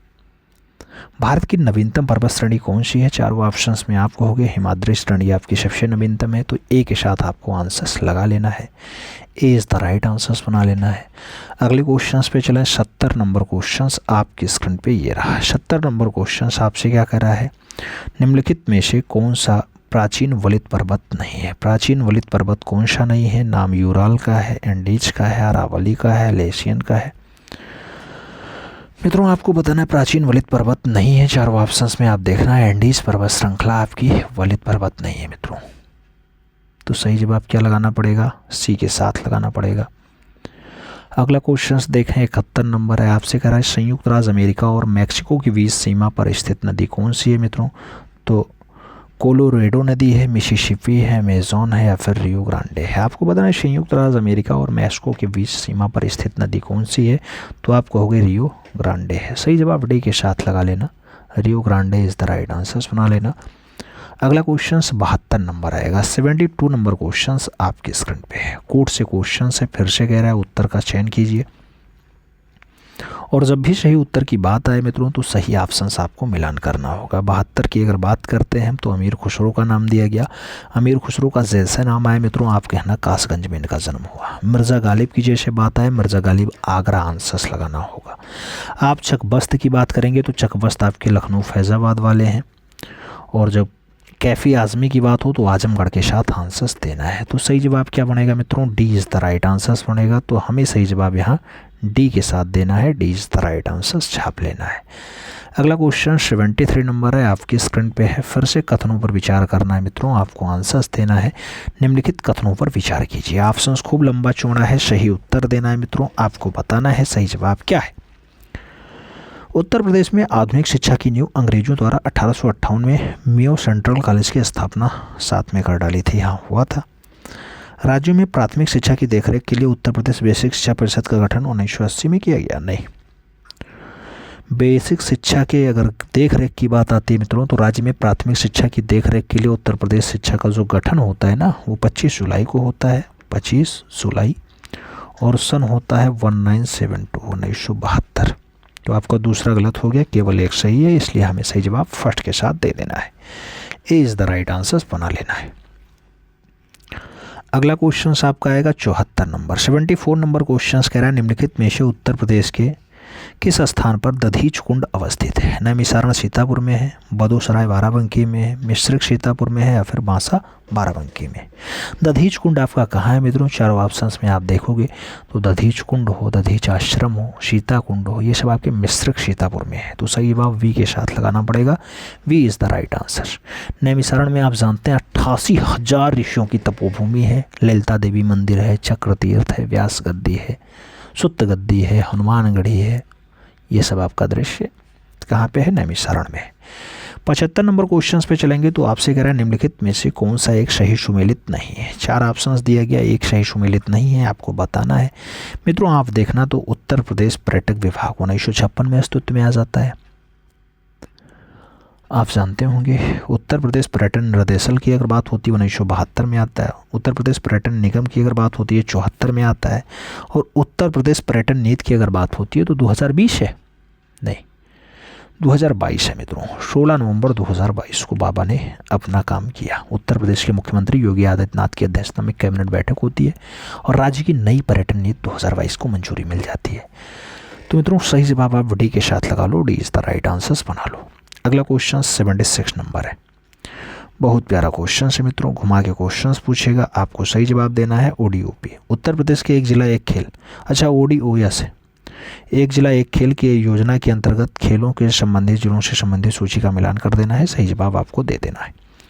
आपको बताना है एक जिला एक खेल में सबसे बढ़िया कौन सा है मित्रों। आप देखना टेबल टेनिस के लिए कौन सा जिला आएगा? तो आगरा और कानपुर आएगा। तो आगरा और कानपुर आ गया। बैडमिंटन की अगर बात आती है तो अलीगढ़ और गौतम बुद्ध नगर है, सही है। बॉक्सिंग की अगर बात आती है तो बुलंदशहर और कुशीनगर है, एकदम सही है। और फुटबॉल की जब बात आती है तो हाथरस का नाम आ जाता है। तो सही जवाब क्या है? 1 2 3 4 यानी first is the right answers बन रहा है। एक के साथ आंसर्स लगाओ। 77 नंबर क्वेश्चंस पे चलते हैं, आपकी स्क्रीन पे है। आपसे कह रहा है निम्नलिखित कथनों पर विचार कीजिए। बहुत सारे कथन दिए गए, इसमें आपको विचार करना है, फिर बताना उपयुक्त में से कौन सा कथन सही है। नीचे दिए गए कोड का सही चयन कीजिए। कह रहा है निम्नलिखित कथनों पर विचार कीजिए। उत्तर प्रदेश में कुल कृषि पारिस्थितिकी क्षेत्रों की संख्या 20 है। कृषि में पारिस्थितिकी क्षेत्रों की संख्या 20 ही है, सही है। दूसरा आपसे कह रहा है मित्रों उत्तर प्रदेश में कुल कृषि जलवायु क्षेत्रों की संख्या 9 है, हाँ ये भी है। तीसरा आपसे कह रहा है उत्तर प्रदेश में कुल मृदा समूहों की संख्या 10 है, नहीं। आप जानते हैं उत्तर प्रदेश में मृदा समूहों की संख्या 8 है, यहाँ 10 दिया गया तो केवल 1 और 2 सही है मित्रों। सही जवाब फर्स्ट के साथ लगा लो। अगला क्वेश्चन 78 नंबर आएगा जो आपकी स्क्रीन पे होगा। 78 नंबर क्वेश्चन आपसे क्या कह रहा है, आपसे कह रहा है निम्नलिखित कथनों पर विचार कीजिए। ऑप्शंस दिया गया उपयुक्त में से कौन सा सही है, नीचे दिया गया कोटों की सहायता से सही उत्तर का चयन करना है। कोड में बताना है कौन सा ऑप्शन आपका सही है। उत्तर प्रदेश में प्राचीनतम भूखंड गोंडवाना लैंड का एक भाग है, हाँ है। उत्तर प्रदेश में सबसे दक्षिणी भाग में एक पतली पट्टी के रूप में भावर क्षेत्र स्थित है। क्या मित्रों भावर क्षेत्र भी है? नहीं। उत्तर प्रदेश में सर्वाधिक बीहड़ों का निर्माण जो है वो चंबल और यमुना तट पर हुआ है, हाँ है। तो सही जवाब 1 और 3 जाएगा, यानी सी इज द राइट आंसर आपका बैठेगा। तो सी के साथ आप आंसर लगा लीजिएगा। अगला क्वेश्चन 79 नंबर आएगा मित्रों। 79 नंबर क्वेश्चन आपसे क्या कह रहा है, उत्तर प्रदेश का सर्वाधिक नम भूमि यानी वेटलैंड क्षेत्र वाला जिला कौन सा है? सोनभद्र है, मिर्ज़ापुर है, चंदौली है या फिर गाजीपुर है। सर्वाधिक नम भूमि यानी वेटलैंड वाला क्षेत्र कौन सा है मित्रों? तो सबसे ज़्यादा वेटलैंड जो आपका मिलेगा वो आपका सोनभद्र में मिलेगा, इसलिए सही जवाब फर्स्ट के साथ लगाओ, A is the right answers बनाओ। 80 नंबर क्वेश्चन पे चलें तो आपकी स्क्रीन पे ये रहा 80 नंबर क्वेश्चन। आपसे क्या कह रहा है, निम्नलिखित कथनों पर विचार कीजिए। कथन की बात करते हैं। कथन और कारण में डाटा दिया गया है, आपसे पूछा जा रहा है कौन सा सही है। तो उत्तर प्रदेश में गंगा नदी का प्रवेश जो है वो पीलीभीत और निकास बलिया जिले से होता है, एकदम सही है। यमुना नदी का प्रवेश उत्तर प्रदेश में सहारनपुर में और इसका समापन प्रयागराज में होता है, जल्दी से बताइएगा। ऐसा तो नहीं देखा था, प्रवेश सहारनपुर में होता है यमुना का। आप जानते होंगे यमुना सहारनपुर में और समापन प्रयागराज में होता है।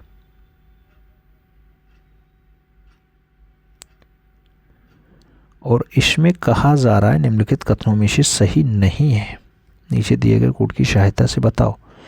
यमुना मित्रों आप ऐसे देखते हैं ना, तो गंगा यमुना इधर से आके ऐसे मिलती है, तो सहारनपुर से यमुना एंट्री करती है, इधर सहारनपुर होता है, इधर आपका उत्तराखंड होता है, और लास्ट तो प्रयागराज में ही संगम में मिल जाती है। तो आप जानते होंगे गंगा नदी का प्रवेश पीलीभीत में कहाँ होता है, गंगा नदी बिजनौर में होता है ना, तो पहला गलत हो जाएगा। मेरठ तथा गाजियाबाद यमुना नदी के तट पर स्थित, नहीं गाजियाबाद कहाँ है, हिंडन नदी के तट पे है ना, तो तीसरा। तो दूसरा आपका सही है, पहला और तीसरा गलत है। अब इसमें बताना है कौन सा सही या गलत है, तो इसमें बी आंसर्स लगा लो। 1 और 3 आपके गलत हैं, इसलिए सही जवाब हमें बी के साथ देना है, B is the right answer छाप लेना है। क्वेश्चन ऐसे कन्फ्यूजन में आ जाते हैं मित्रों, देख लेना, इतना घुमा के क्वेश्चंस पूछेगा कि आपको दिक्कत आ जाएगी। 81 नंबर क्वेश्चन कह रहे हैं, अकबर के नवरत्नों में शामिल प्रसिद्ध मंत्री टोडरमल निम्नलिखित में से उत्तर प्रदेश के कौन से स्थान से थे? नाम दिया गया कालपी से थे, जौलौन से थे, सीतापुर से थे या फिर महोबा से। आप जानते हैं मित्रों टोडरमल बीरबल उत्तर प्रदेश के रहे, टोडरमल सीतापुर से रहे, बीरबल आपके कालपी से रहे। तो आप जानते हैं कालपी जालौन में है और सीतापुर आपके उत्तर प्रदेश में लखनऊ के बगल में है। तो आपके टोडरमल साहब सीतापुर से रहे हैं। सही जवाब आप पी के साथ लगा लो, B is the right answer छाप लो। अगले क्वेश्चंस पे हम चलें तो 82 नंबर क्वेश्चंस आपके स्क्रीन पे ये रहा। 82 नंबर क्वेश्चन है, उत्तर प्रदेश के निम्नलिखित वन्यजीव अभ्यारण्यों में से किसे डॉल्फिन सेंचुरी के रूप में मान्यता प्रस्तावित है? डॉल्फिन सेंचुरी के रूप में क्या कतरनिया घाट वन्यजीव अभ्यारण्य है, क्या किशनपुर वन्यजीव अभ्यारण्य है, क्या राष्ट्रीय चंबल अभ्यारण्य है या फिर चंद्रप्रभा वन्यजीव अभ्यारण्य? उत्तर प्रदेश के निम्नलिखित वन्यजीव अभ्यारण्यों में से किसे डॉल्फिन सेंचुरी के रूप में मान्यता प्राप्त है? तो डॉल्फिन सेंचुरी के रूप में हम राष्ट्रीय चंबल अभ्यारण्य को जानते हैं। सी इज़ द राइट आंसर बना लेना। जुलाई 2023 में इसकी मान्यता मिल चुकी है। अगला क्वेश्चन 83 नंबर आएगा। 83 नंबर क्वेश्चन आपकी स्क्रीन पे है, आपसे कह रहा है उत्तर प्रदेश के निम्नलिखित में से किस जिले में वाटर टैक्सी सेवा की शुरुआत की जाएगी? वाटर टैक्सी की सेवा क्या कानपुर में शुरू हुई, लखनऊ में हुई, प्रयागराज में हुई या वाराणसी में हुई? वाटर टैक्सी आपके वाराणसी से स्टार्ट हुई मित्रों, डी के साथ आंसर्स लगाना। 25 अप्रैल 2023 को आप जानते हैं अंतर्देशीय राजमार्ग प्राधिकरण के अध्यक्ष संजय बंदोपाध्याय ने इसकी जानकारी देते हुए बताया था वाटर मेट्रो की तर्ज पे वाराणसी में वाटर टैक्सी सेवा की शुरुआत की जा रही है। उत्तरी घाट यानी नमो घाट में सबसे, और दक्षिणी वाली जो दक्षिणी घाट है 80 घाट उसके बीच चलेगी, तो नमो घाट से 80 घाट के बीच आप जा सकते हैं इसे। अगला क्वेश्चन 84 नंबर है। उत्तर प्रदेश के निम्नलिखित में से किस जिले में क्षेत्रीय फिल्म सिटी बनाई जाएगी? क्षेत्रीय फिल्म सिटी लखनऊ में बनेगी, झांसी में बनेगी, प्रयागराज में बनेगी या गोरखपुर में बनेगी? मित्रों आप जानते हैं कि गोरखपुर में फिल्म सिटी की बात चल रही है, D is the right answers बनेगा। तो डी के साथ आंसर्स लगाओ। 85 नंबर क्वेश्चंस पे चलते हैं। 85 नंबर क्वेश्चंस क्या कह रहा है, ब्रिटिश काल में भारतीय शहर की पहली पूर्ण जनगणना कराने का श्रेय निम्नलिखित में से किसे जाता है? जेम्स प्रिंसेप कराएंगे, लॉर्ड मेयो कराएंगे, हेनरी वॉल्टर कराएंगे, लॉर्ड रिपन कराएंगे। पहली पूर्ण रूपेण जनगणना की जब भी बात आए हेनरी वॉल्टर का नाम लगाइएगा। B is the right answers बनाइएगा मित्रों। 1930 में ढाका की जनगणना भी इन्होंने ही करवाई थी। तो भारत में जनगणना का जनक भी इन्हें कहा जाता है, हेनरी वॉल्टर को।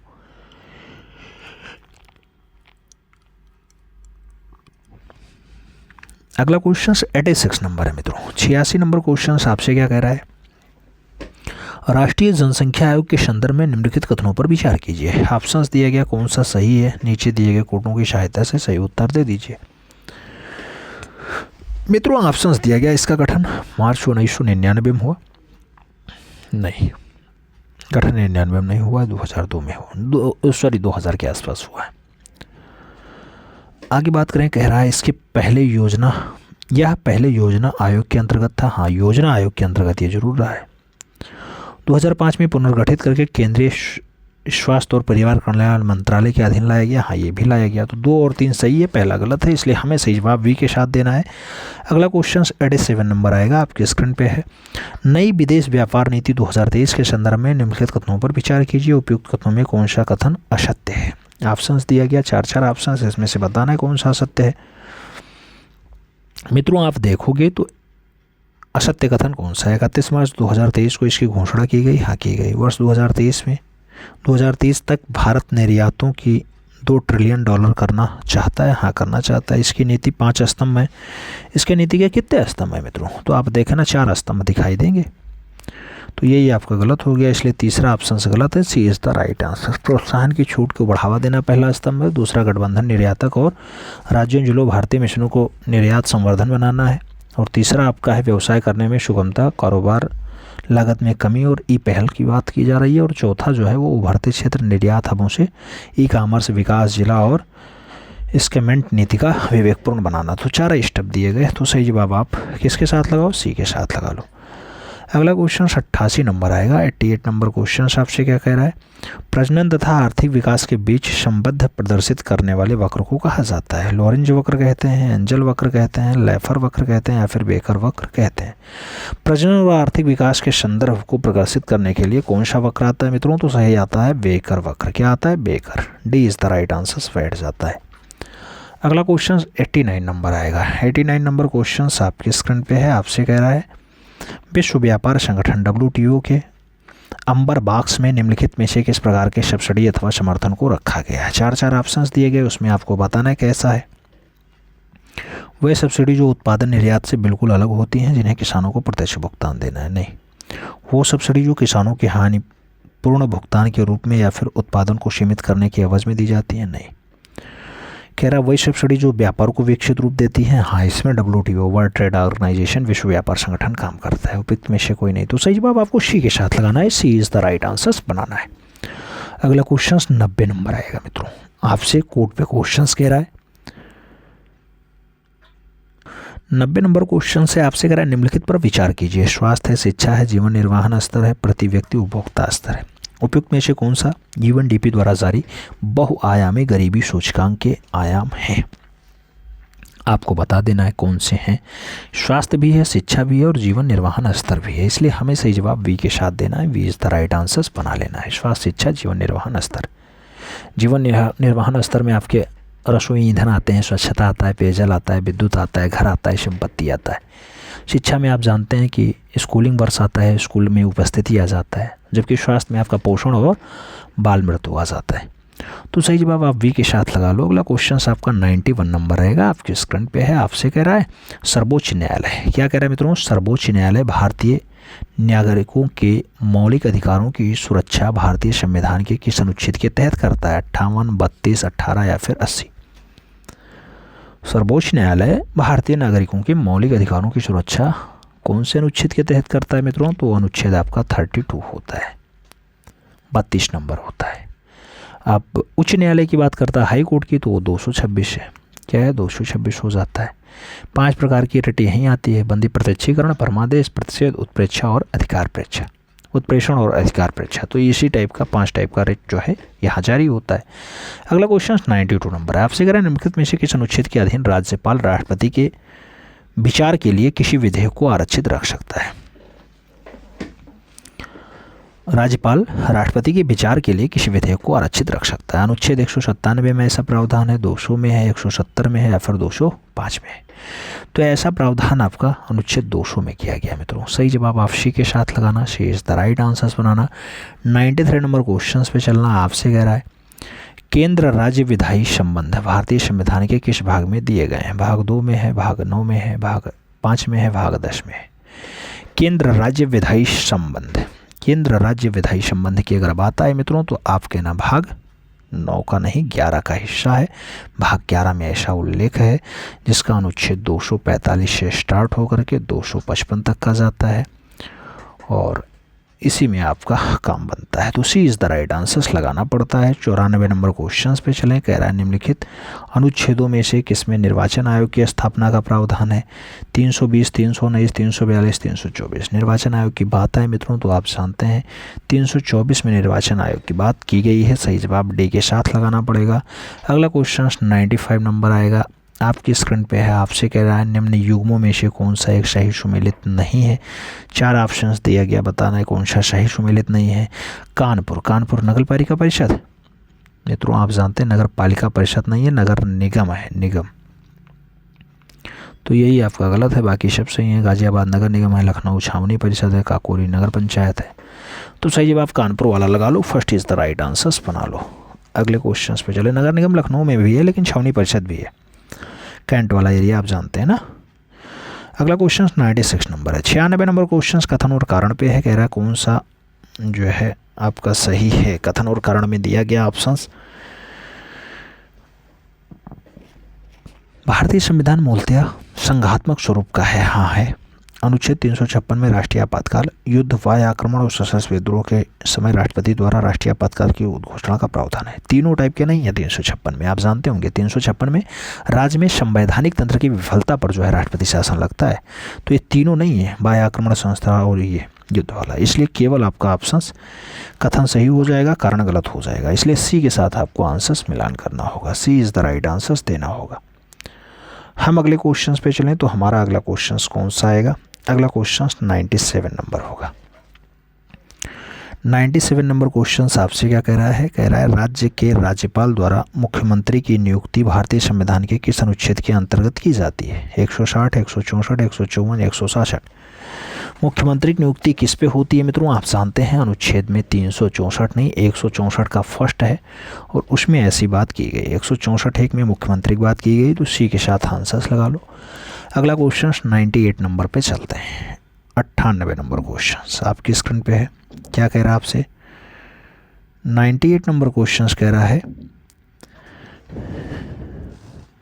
एमएसएमई से संबंधित समितियों से जुड़ी सूचियों का मिलान कीजिए और नीचे दिए गए कोड की सही उत्तर की व्याख्या कर लेनी है। नायक कमेटी की बात हो तो 1991 में आपकी नायक कमेटी गठित हुई थी। आबिद हुसैन कमेटी की अगर बात हो 1995 में आई थी। आपसे पूछा जाए एसएल कपूर कमेटी की तो एसएल कपूर कमेटी 97 में आई थी और जो आपका एसएस कोहली कमेटी है ये 2000 में आई है। तो अब सही जवाब कौन सा लगाएंगे? आप देखेंगे ए का चौथा है, ए का चौथा है, एक जगह ऑप्शंस आया, first is the right answers बना लीजिए। 99 नंबर क्वेश्चंस पे चलते हैं। अगला क्वेश्चंस आपके स्क्रीन पे है, फिर से वही क्वेश्चंस घुमाया गया मित्रों, आपका थोड़ा सा स्तर बढ़ाया गया है क्वेश्चंस का लेवल। विश्व स्तर पर रेशम के उत्पादन के संबंध में निम्नलिखित देशों में उनके स्थान के साथ साथ मिलान कीजिए, नीचे सही कोड का उत्तर बताइए। आपको सही कोड का उत्तर देना है मित्रों। वियतनाम की बात आए तो यह स्थान आपका चौथे नंबर पे रहा है, वियतनाम। इसके साथ अगर चीन की बात आए तो चीन आपका प्रथम नंबर पे रहा। तो डी का पहला हो, ए का चौथा किस में है? डी का पहला किस में है? डी का पहला, ए का चौथा, बी ऑप्शंस में है। B is the right answer लगा लो। भारत द्वितीय स्थान पे, उज्बेकिस्तान तृतीय स्थान पे है बस। अगला क्वेश्चन आपका 100 नंबर आएगा। 100 नंबर क्वेश्चन आपकी स्क्रीन पे है। कि प्रधानमंत्री किसान सम्मान निधि पीएम किसान योजना के संदर्भ में निम्नलिखित कथनों पर विचार कीजिए। इसका शुभारंभ 24 फरवरी 2019 को प्रधानमंत्री द्वारा उत्तर प्रदेश के कुशीनगर जिले से किया गया था। क्या ऐसा है? नहीं है। आप जानते हैं सम्मान निधि का जो शुभारंभ है वो 24 फरवरी 2019 को हुआ था। मोदी जी किए थे, लेकिन गोरखपुर से किए थे। कहाँ से किए थे? गोरखपुर से किए थे। यह योजना 1 दिसंबर 2018 से प्रभावी है। यह योजना 1 दिसंबर 2018 से प्रभावी है। हाँ, प्रभावी तिथि एकदम सही है। तो दूसरा ऑप्शन आपका सही है, इसलिए हमें वी के साथ आंसर्स मिलान कर लेना है। B is the right answer छाप लेना है। अगला क्वेश्चन मित्रों 101 नंबर क्वेश्चन आएगा। आपसे कह रहा है निम्नलिखित में से किस देश में उसके कुल क्षेत्रफल का 30% से अधिक क्षेत्र राष्ट्रीय पार्क के अंतर्गत आ जाता है? क्या इजराइल में ऐसा है 30% राष्ट्रीय पार्क हैं, आइसलैंड में ऐसा है, भूटान में है, या फिर गैबन में है? आपको बताना है कहाँ पर ऐसा है। तो मित्रों इजराइल एक छोटा सा देश है, आप देख रहे होंगे, लेकिन वहाँ पार्कों की संख्या ज़्यादा है। तो 30% आपका कहाँ पे आ जाता है? इजराइल वाले में आता है। तो सही जवाब आपको फर्स्ट के साथ लगाना है। A is the right answer आपको बना लेना है मित्रों। अगला क्वेश्चन आएगा 102 नंबर क्वेश्चन आपकी स्क्रीन पे है। सूची 1 सूची 2 को सुमेलित करना है, फिर सही कोड का उत्तर चुनना है। सही जवाब आपको देना है मित्रों, एकदम सही जवाब। सही जवाब कैसे आना है? स्वर्णिम त्रिकोण की अगर बात आती है, दक्षिण पूर्व एशिया का अफीम उत्पादन क्षेत्र हो जाएगा स्वर्णिम त्रिकोण। बात करें बरमुंडा त्रिकोण की, तो बरमुंडा त्रिकोण में आपका मित्रों आता है उत्तरी अटलांटिक महासागर वाला। सुदूर पूर्व का चावल अगर बात करते हैं तो ये कहाँ जाता है मित्रों? ये आपका जाता है म्यांमार वाला। और रेड बेसन की बात होती है तो ये चीन जाता है। इसलिए हमें सही जवाब वी के साथ लेना है। B is the right answer छाप लेना है। अगला क्वेश्चन 103 नंबर आएगा। 103 नंबर क्वेश्चन आपकी स्क्रीन पे है। आपसे कह रहा है सूची 1 सूची 2 को सुमेलित कीजिए दिए और नीचे दिए गए कोटों को सही उत्तर में मिलान कर लीजिए। ऑप्शन दिया गया जनजाति और राज्य की बात की जा रही है। जनजाति और राज्य की अगर बात की जा रही है मित्रों, तो आप जानते हैं कि आपका जनजाति और राज्य में मिलान ही करना है फिर से। जैसे टोंडा की बात होती है तो टोंडा कहाँ पाए जाते हैं? आपके तमिलनाडु में पाए जाते हैं।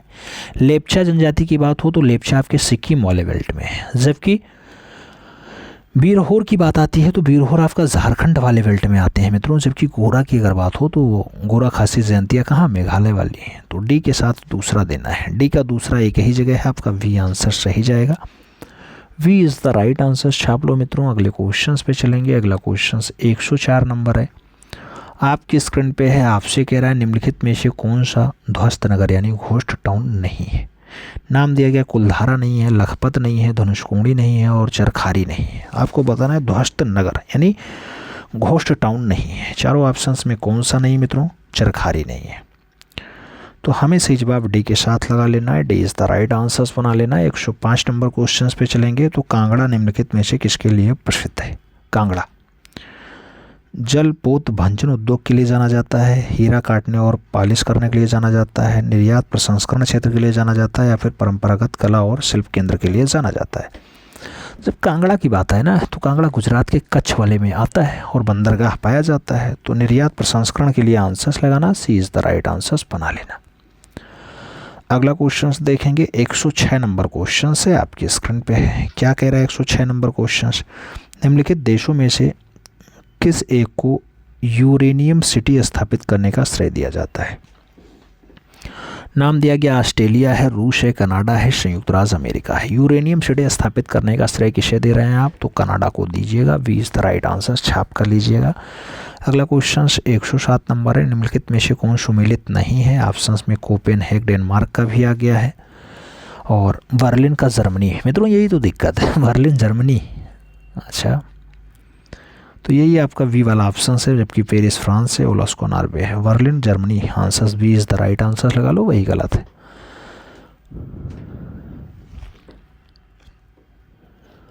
अगला क्वेश्चन आपका 108 नंबर है। श्री अरबिंदो आश्रम स्थित है, तमिलनाडु में है, रामेश्वरम में है, कर्नाटका में है, पौंडीचेरी में। अरबिंदो आश्रम आपका कहाँ दिखाई देता है? आप जानोगे, भारतीय दार्शनिक अरबिंदो पौंडीचेरी में इनका जो है आश्रम है। तो सही जवाब डी के साथ लगा लो।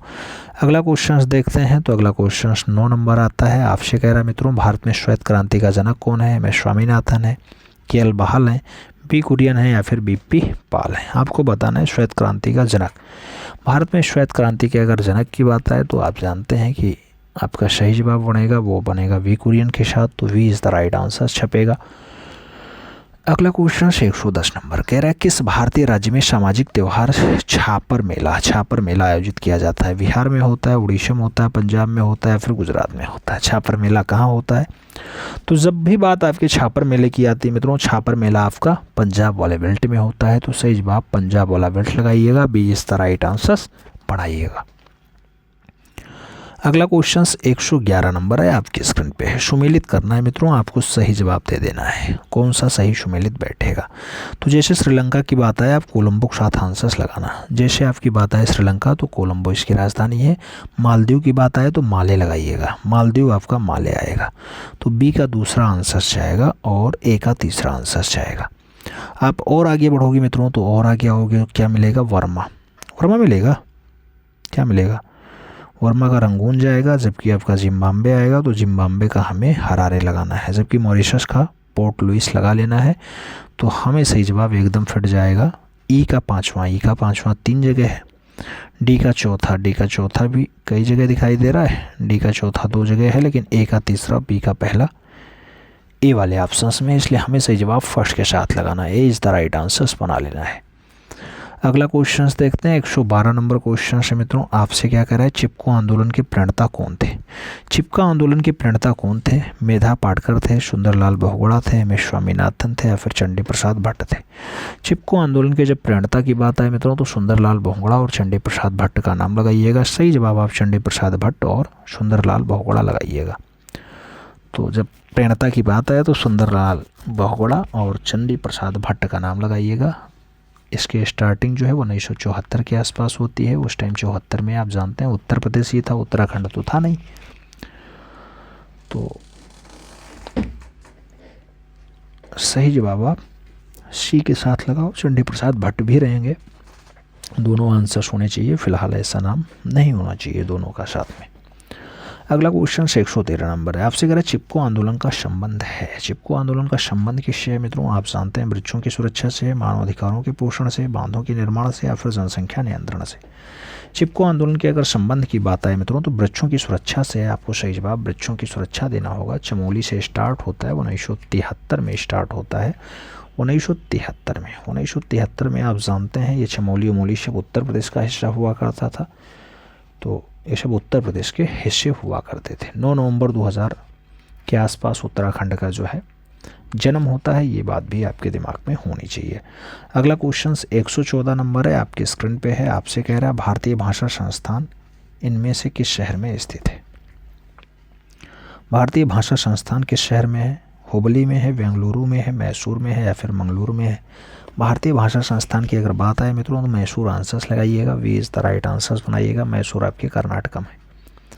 अगला क्वेश्चन 115 है, इंदिरा गांधी राष्ट्रीय कला केंद्र का मुख्यालय किस शहर में है? पुणे में है, मुंबई में है, नई दिल्ली में है, कोलकाता में है? इंदिरा गांधी राष्ट्रीय कला केंद्र का जो मुख्यालय है न्यू दिल्ली में है, इसलिए हमें सही जवाब वी के साथ देना है, B is the right answer.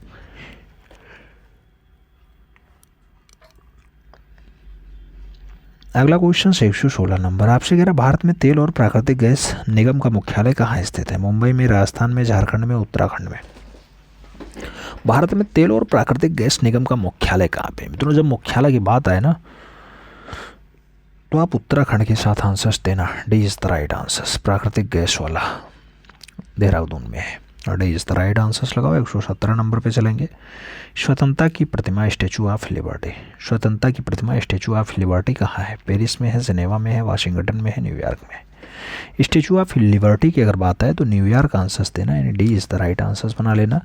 अगला क्वेश्चन 118 नंबर है। 118 नंबर क्वेश्चन आपसे क्या कह रहा है? कैंगा जनरेटिक स्टेशन एक परमाणु उत्पादन स्टेशन है जो कैंगा डाटाडाट में स्थित है। कैंगा बिहार में है, गुजरात में है, कर्नाटका में है, उड़ीसा में है। कैंगा की अगर बात आए मित्रों तो आप लगाइएगा कर्नाटका। सही जवाब वी के साथ लगाइएगा, B is the right answer. Uttara Kannada जिले में आपका कैंगा नामक स्थान पाया जाता है, काली नदी के किनारे आपका होता है, याद रखिएगा। 2000 में इसकी स्थापना होती है और नाविकीय विद्युत निगम लिमिटेड द्वारा इसको संचालित किया जाता है। अगला क्वेश्चन 119 नंबर, डाटाडाट भारत के महाराष्ट्र राज्य में स्थित एक धार्मिक शहर है। शिरडरी है, सोमनाथ है, राजगीर है, या फिर कुशीनगर है? महाराष्ट्र राज्य में ज़्यादा धार्मिक स्थल कौन सा है मित्रों? तो आप जानते हैं शिरडी वाले साईं बाबा वहीं पे हैं। तो सही जवाब अहमदनगर जिला लगाइएगा, शिरडी लगाइएगा, यानी first is the right answer, छाप लीजिएगा। अगला क्वेश्चन 120 नंबर 120 नंबर क्वेश्चन है, आपकी स्क्रीन पे है तवांग। तवांग मठ कहाँ स्थित है? असम में है, अरुणाचल प्रदेश में है, नागालैंड में है, मिजोरम में है। तवांग मठ की अगर बात है मित्रों, अरुणाचल प्रदेश आंसर दीजिएगा। सही जवाब आपको सी के साथ लगाना है। अगला क्वेश्चन 121 नंबर है, पीटर स्क्वायर कहाँ स्थित है? नाम एथेंस का है, वाशिंगटन का है, बर्लिन का है, वेटिकन सिटी का है। पीटर स्क्वायर कहाँ स्थित है? पीटर स्क्वायर की अगर बात आती है वाशिंगटन के साथ आंसर्स देना होता है, सी इज़ द राइट आंसर्स बनाना होता है। सी इज़ द राइट आंसर्स आएगा पीटर स्क्वायर के लिए, नहीं वाशिंगटन नहीं, वेटिकन सिटी आंसर्स लगाना। Vatican city is the right answer. क्या लगाओगे? Vatican city, D is the right answers बनाओगे। अगला क्वेश्चन 122 नंबर आएगा, 122 नंबर क्वेश्चन है, आपकी स्क्रीन पे है। आपसे क्या कह रहा है? माउंट एवरेस्ट की चोटी पर पहुंचने वाली पहली महिला कौन थी? विजेंद्र पाल थी, अरुणिमा सिन्हा थी, जांको तेबाई थी, या फिर प्रेमलता अग्रवाल थी? माउंट एवरेस्ट की चोटी पर पहुंचने वाली पहली महिला की जब भी बात आए तो जुंको तेबाई के नाम लगाइएगा। जुंको तेबाई एक जापानी पर्वतारोही है। विजेंद्र पाल यह एवरेस्ट पर चढ़ने वाली प्रथम भारतीय महिला है, और जब विजेंद्र पाल पहुंचती हैं तो वो 5वां नंबर हो जाता है मित्रों, 5वें क्रम की महिला है। ठीक है, जुंको तेबाई आपकी जापानी महिला है। अगला क्वेश्चन आएगा, अरुणिमा सिन्हा आप जानते हैं ना, माउंट एवरेस्ट फतेह करने वाली पहली विकलांग महिला है अरुणिमा सिन्हा। ठीक है, पहली विकलांग। प्रेमलता अग्रवाल की बात हो तो सातों महाद्वीप की सबसे ऊंची चोटियों को छूने वाली प्रथम भारतीय महिला होने का गौरव प्रेमलता अग्रवाल को है। अगला क्वेश्चन 23 नंबर आएगा, 123 नंबर क्वेश्चन कह रहा, मेडिकल स्कूल से स्नातक करने वाली दुनिया की पहली महिला कौन थी?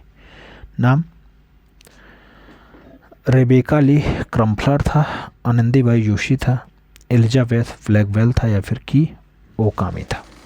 मेडिकल स्कूल से स्नातक करने वाली दुनिया की पहली महिला कौन थी? मेडिकल स्कूल से स्नातक करने वाली दुनिया की पहली महिला एलिजाबेथ ब्लैकवेल थी। तो सही जवाब आपको वी के साथ देना है, B is the right answers लगा लेना है। अगला क्वेश्चन 124 नंबर आएगा, 124 नंबर क्वेश्चन से आपसे कह रहा है, पहला चॉकलेट बॉल किसने बनाया था? पहला चॉकलेट बार किसने बनाया था? नेस्ले ने बनाया, जोसेफ फ्राई और सन्स ने बनाया, द हेयरसे कंपनी ने बनाया, या फिर पियर्सन के द्वारा बनाया गया? पहला चॉकलेट बार का जो है वो जोसेफ फ्राई एंड सन्स के द्वारा बनाया गया। तो इसलिए हमें सही जवाब सी के साथ देना होगा, C is the right answer. 125 number question से आपसे कह रहा है, अगस्त 2023 में किस भारतीय महिला को संयुक्त राष्ट्र में अस्थायी प्रतिनिधि के रूप में शामिल किया गया? जरीना मेघवाल को, दुर्गा तनु नेकपाल को, मीनाक्षी लेखी को, या फिर रुचिरा कंबोज को? आपको बताना है अस्थायी प्रतिनिधि के रूप में संयुक्त राष्ट्र संघ में किसे शामिल किया गया? तो रुचिरा कंबोज को किया गया, D is the right answers लगाना। अगस्त 2023 में ऐसा हुआ। अगले क्वेश्चंस पे चलें तो 126 नंबर क्वेश्चंस आपकी स्क्रीन पे। 126 नंबर क्वेश्चंस क्या कह रहा है? कह रहा है 2023 में पेन पेंटर पुरस्कार किसे देने की घोषणा की गई? स्टुअर्ट डगलस को किया गया, पेन विंच को किया गया, माइकल रे रोशिन को किया गया, जगदीप राठौर को किया गया। 2023 में पेन पेंटर पुरस्कार किसे देने की घोषणा की गई? तो पेन पेंटर पुरस्कार माइकल रोशिन को देने की घोषणा की गई। मतलब ब्रिटिश लेखक है माइकल रोशिन, आप जानते हैं। अगला क्वेश्चन 127 नंबर, पद्म पुरस्कार 2003 में कुल कितनी हस्तियों को पद्म विभूषण सम्मान दिया गया? नाम दिया गया 6 लोग हैं, 10 लोग हैं, 9 लोग हैं, 12 लोग हैं। आप जानते हैं मित्रों 25 जनवरी 2023 को गृह मंत्रालय द्वारा पद्म पुरस्कार 2023 की घोषणा की गई। इसमें 106 पद्म पुरस्कार, उसके साथ आप पद्म विभूषण की बात करेंगे तो 6 लोग आपके पद्म विभूषण हैं। उसमें बालाकृष्ण दोषी हैं, मरणोपरांत पा रहे हैं, वास्तुकला में गुजरात के हैं। जाकिर हुसैन है, कला में है, महाराष्ट्र के लिए पा रहे हैं। और SM कृष्णा है, सार्वजनिक मामलों में कर्नाटका से हैं, इनको मिल रहा है। दिलीप महालनोबिस की बात हो रही है, मरणोपरांत मिल रहा है चिकित्सा के लिए, पश्चिम बंगाल से हैं ये। श्रीनिवासन वर्धन की बात हो विज्ञान और इंजीनियरिंग के लिए मिल रहा है, संयुक्त राज्य अमेरिका से हैं। और मुलायम सिंह यादव मरणोपरांत सार्वजनिक मामले उत्तर प्रदेश से हैं, इनको मिला है। पद्म भूषण 9 लोगों को मिला है। पद्म भूषण में 9 लोग हैं, कई लोग हैं जिसमें आप देखेंगे लोगों को प्रदत्त में आपके नाम आते हैं। श्री SL भैरप्पा, ये साहित्य और शिक्षा के लिए पाते हैं, कर्नाटका से हैं। कुमार मंगलम बिड़ला व्यापार और उद्योग के लिए है, महाराष्ट्र से। दीपक धर की बात हो विज्ञान और इंजीनियरिंग के लिए है, महाराष्ट्र से। वाणी जयराम की बात हो कला, तमिलनाडु के लिए मिला है। स्वामी चित्रा जियर अन्य आध्यात्मिकता के लिए मिला है, तेलंगाना से है। और सुमन कल्याणपुर की बात होती है, कल्या जो है कला से है, महाराष्ट्र से मिला है। कपिल कपूर की बात हो, साहित्य और शिक्षा से, दिल्ली से मिला है। सुधा मूर्ति की बात हो, सामाजिक कार्य के लिए है, कर्नाटका से मिला है। जबकि कमलेश टी पटेल की बात हो तो ये आध्यात्मिकता से हैं, तेलंगाना से मिला। पद्म श्री की बात हो तो 91 लोगों को पद्मश्री मिला है, आप जानते ही हैं मित्रों। तो सही जवाब क्या बन जाएगा, 6 लोग बनेंगे, इस द राइट आंसर बनेगा। अगला क्वेश्चन 28 नंबर है। 28 नंबर क्वेश्चन है, जुलाई 2023 में इसरो ने PSLV C56 रॉकेट में किस देश के 7 उपग्रह को सफलतापूर्वक प्रक्षेपित किया? ब्रिटेन के थे, संयुक्त राज्य अमेरिका के थे, कनाडा के थे या फिर सिंगापुर के थे? मित्रों आप जानते हैं PSLV से सिंगापुर के 7 उपग्रह और छोड़े गए। तो सही जवाब डी के साथ लगाओ, D is the right answer सुनाओ।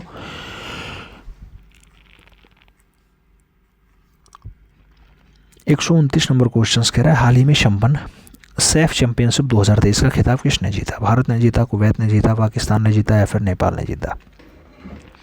सैफ चैंपियनशिप 2023 का जो खिताब है मित्रों वो 21 जून से 4 जुलाई तक चला है, आप जानते हैं। बेंगलुरु कर्नाटक में आयोजित किया गया था। विजेता भारत, उपविजेता कुवैत रहा। तो विजेता कौन आया? अपना भारत देश है। उपविजेता कुवैत रहा, याद रखिएगा। अगले क्वेश्चन पे चलते हैं। 130 नंबर क्वेश्चन है मित्रों, उस विकल्प का चयन करें जिसका तीसरी पद वही संबंध है जैसे दूसरे का पहले से। मित्रों आपसे क्वेश्चंस कह दिया गया BLCM, तो इसका संबंध जो बताया गया FHGI से है। ऐसे KHWS, तो उसका अगला ऑप्शन क्या होगा? जिस तरह से B के बाद 4 जोड़ने पे आपका F आ रहा है, B से 4 जोड़ो F, L से 4 जोड़ो H, C से आप 4 जोड़ोगे। एक में 4 जोड़ो, दूसरे में आप 4 घटाओ, तीसरे में आप 4 जोड़ो, चौथे में आप 4 घटाओ। तो ऐसे के में भी आप 4 जोड़ो, के में आप 4 जोड़ोगे O आ जाएगा मित्रों, फिर 4 घटा लो, 4 घटाओगे आपका D आ जाएगा, और उसके बाद फिर 4 जोड़ो तो W के बाद 4 जोड़ोगे A आ जाएगा, और फिर से S में 4 घटा लो तो मित्रों आपका O आ जाएगा। तो ODAO कहीं है, ODAO सही जवाब फर्स्ट आ जाएगा, A is the right answer आपका बन जाएगा। अगला क्वेश्चन देखते हैं मित्रों, ये बौद्धिक क्षमता वाला है। अगला क्वेश्चन 31 नंबर, रीजनिंग सभी को आता है, सब कर लेते हैं। निम्नलिखित में से कौन एक सही संबंधों में ढंगपूर्ण से दर्शाया गया है? ACEG को KMO क्यों लिखा गया? तो IKMO को क्या लिखा जाएगा मित्रों? जैसे आप जानते हैं A में आप कितना जोड़े कि क्या आ गया? A में 10 से 11, के का स्थान 11 इसलिए आपने 10 जोड़ा, हाँ। C में भी 10 जोड़ा है, फिर O आया है, हाँ। तो इसमें प्लस प्लस प्लस प्लस 10 हुआ है मित्रों। तो I के OM में भी आप 10 जोड़ दो, तो I का 10 जोड़ोगे तो आपका S आएगा मित्रों। K का 10 जोड़ोगे तो S के बाद U आएगा, उसके बाद M में 10 जोड़ोगे W आएगा, और O में 10 जोड़ोगे तो आपका Y आ जाएगा। तो SUWY कहाँ है? SUWY आपका D ऑप्शन में, इसलिए हमें सही जवाब यहाँ D के साथ देना पड़ जाएगा। D is the right answer देना पड़ेगा। अगला क्वेश्चन 132 नंबर है। आपसे करा यदि वोटर VOTER 4 1 3 5 2 लिखते हैं तो ऐसे HEATR को हम लोग 7 4 3 6 5 4 लिखते हैं। ऐसे TEASER को हम लोग 6 4 5 8 3 4 लिखते हैं। तो इसमें से कौन सी संख्या S को दर्शाती है? 1 8 5 7। आपको बताना S को कौन दर्शा रहा है मित्रों। S की अगर बात आए तो इन सभी में आप S को ढूंढेंगे तो आपका जो S आएगा ना वो कौन से नंबर से आ जाएगा? S आपका 8 नंबर से आएगा। आप यस यहाँ देख रहे हैं, यस यहाँ देख रहे हैं, तो 8वें क्रम पे है। सही जवाब C के साथ लगा लो। अगला क्वेश्चन दिया गया 133 नंबर, उस संख्या का चयन कीजिए जो निम्नलिखित श्रेणी में प्रश्नगत चिन्ह के स्थान पे आ जाएगा। मित्रों आपसे कह दिया गया श्रृंखला का क्वेश्चन आपसे पूछा जा रहा है, सही जवाब देना है। 132 109 90 73 60, उसके बाद अगला स्टेप क्या होगा? तो आप देख रहे हैं 60 में 13 जोड़ दो 73 आ गया, 13 में आप 17 जोड़ दो तो 90 आ रहा है, 90 में आप कितना जोड़ोगे? 19 जोड़ोगे, 109 हो जाएगा। 109 में आप 30 जोड़ दो मित्रों, 23, तो 132 आपका हो रहा है। तो ऐसे आपने स्टेप बाय स्टेप क्या किया? 19 4 23, 17 2 19, फिर 17 में 13 का अंतर 4 है, उसके बाद 13 से 11 का अंतर अगर कर लोगे तो आपका 49 आंसर बन जाएगा। 49 यहाँ आएगा, यहाँ 11 अगर माइनस कर लो तो आपका 49 आ जाएगा। इसलिए सही जवाब फर्स्ट के साथ लगा लेना, इस द राइट आंसर्स बना लेना। अगले क्वेश्चंस पे चलें। 134 नंबर क्वेश्चंस, 134 नंबर क्वेश्चंस फिर से श्रेणी का दे दिया गया। उस विकल्प का चयन कीजिए निम्नलिखित श्रेणी में प्रश्नवाचक चिन्ह के स्थान पे आ सकता है। 6, 11, 19, 33, 59, 109। अगला स्टेप बताना है मित्रों, आप देखना हर एक स्टेप आएगा। मित्रों आप जानते हैं 6 और 5 11, यहाँ 5 जोड़ा गया, 11 में फिर कितना जोड़ा आपने कि 19 हो गया, 8 जोड़ दिया, 5 के बाद 8 जोड़ा, 8 के बाद आप फिर 14 जोड़ोगे, 33 आ जाएगा। 14 में 33 में आप फिर से क्या जोड़ोगे, 26 जोड़ दो, 59 आ जाएगा। और 26 के बाद आप 50 जोड़ दो, आपका 109 हो जाएगा। फिर 50 के बाद आप 98 जोड़ दो, तो 207 इसका आंसर बन जाएगा। कैसे बना मित्रों, 5, 8, 14, 26, 50, 98। अब कुछ लोग कहेंगे ये क्या है, 5 में हमने 3 जोड़ा तो 8 आ गया, 5 में हमने 3 जोड़ा 8 आ गया। अब 3 का 2 गुना हम जोड़ेंगे तो 8 में 6 जोड़ेंगे, हमारा 14 हो जाएगा। फिर ऐसे 3 का हम कितना गुना लेंगे, 6 का 2 गुना ले लेंगे, 12। 6 का 2 गुना हम ले लिए तो यहाँ 12 जोड़ दिए। तो जब 12 हम जोड़े थे तो हमारा कितना आया था, 12 जोड़ने पे हमारा 26 हो गया था, 14, 12, 26। और फिर जब 12 का हम 2 गुना ले लिए तो यहाँ हमें 24 जोड़ना पड़ा, 24 जोड़े तो 26, 24, 50 हो गया हमारा। और जब 24 की बात आई ना, तो 24 का 2 गुना हम करेंगे तो 48 आएगा। 48 और 50 जब जोड़ेंगे तो हमारा 98 आएगा। 98 ऐड करने पे तो हमारा 207 आंसर्स बन जाएगा। तो 207 आंसर्स लगाओ, सी इज़ द राइट आंसर, छाप लो मित्रों। लॉजिक बिठाना है और कुछ नहीं। अगला क्वेश्चन देखते हैं, 135 नंबर है, 135 नंबर क्वेश्चन फिर से सीक्वेंस का दे दिया गया है, श्रेणी का क्वेश्चन है। उस विकल्प का चयन करें जो प्रश्नवाचक चिन्ह के स्थान पे आ सकता है। 22, 23, 26, 27, 30, 31। अगला स्टेप आपको बता देना है। 22 के बाद 23 आया मित्रों, आप ऐसे जोड़ोगे, ऐसे नहीं जोड़ते बाबूजी, जोड़ते ऐसे हैं। 23, 4, 27, 27, 4, 31। ऐसे 22, 4, 26, 26, 4, 30, 30, 4, 34। स्टेप क्या आया, 34। सी इज़ द राइट आंसर लगा लो। अगला क्वेश्चन 36 नंबर है, आपसे शायद ये ब्लड रिलेशन का क्वेश्चन कह रहा है। आपसे कह दिया गया मीसा की शादी लाइट से हुई, लाइट के बड़े भाई याग्मी की 2 बेटियां हैं और कोई बेटा नहीं है। सीना दोनों में छोटी है, मिस्का सीना की दीदी है। क्या है, मिस्का सीना की दादी है। ओशिया मिस्का का पोता है।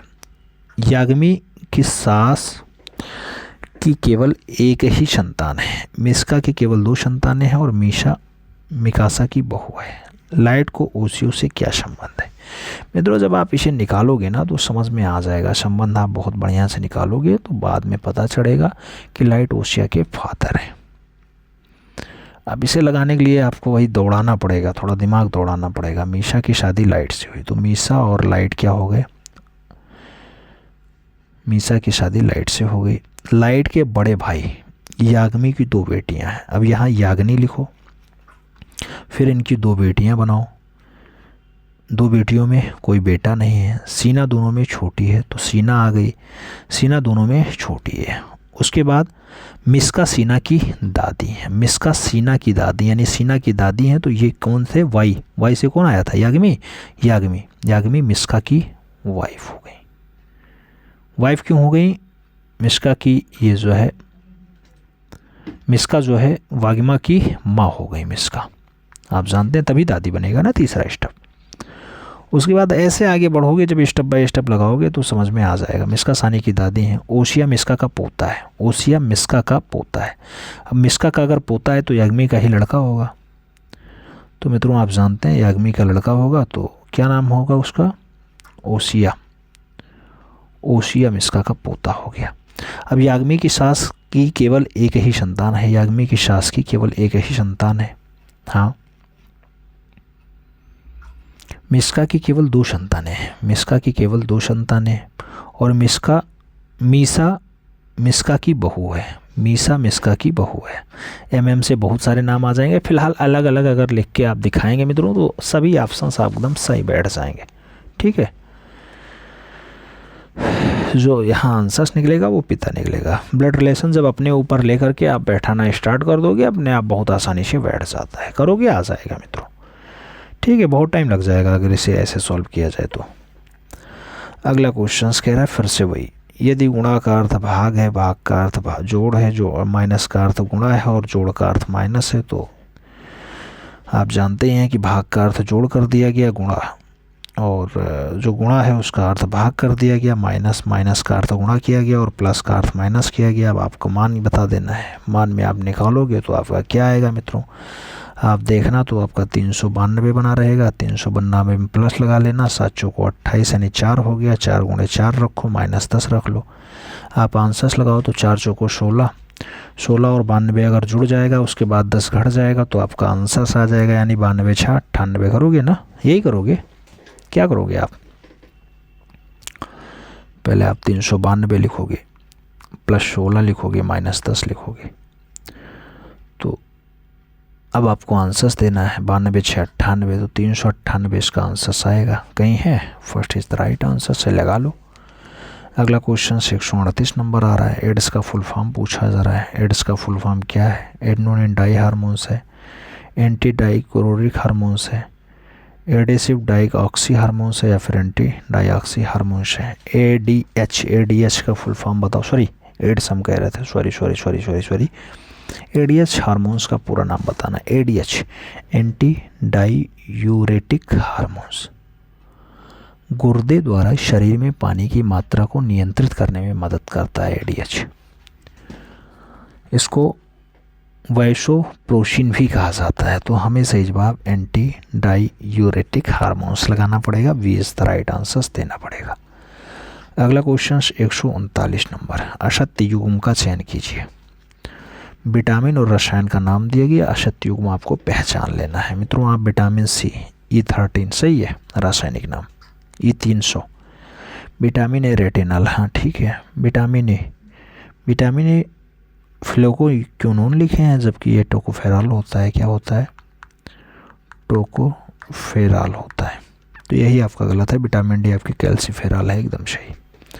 तो आप सही जवाब सी के साथ लगा लो। 140 नंबर क्वेश्चन पे चलते हैं।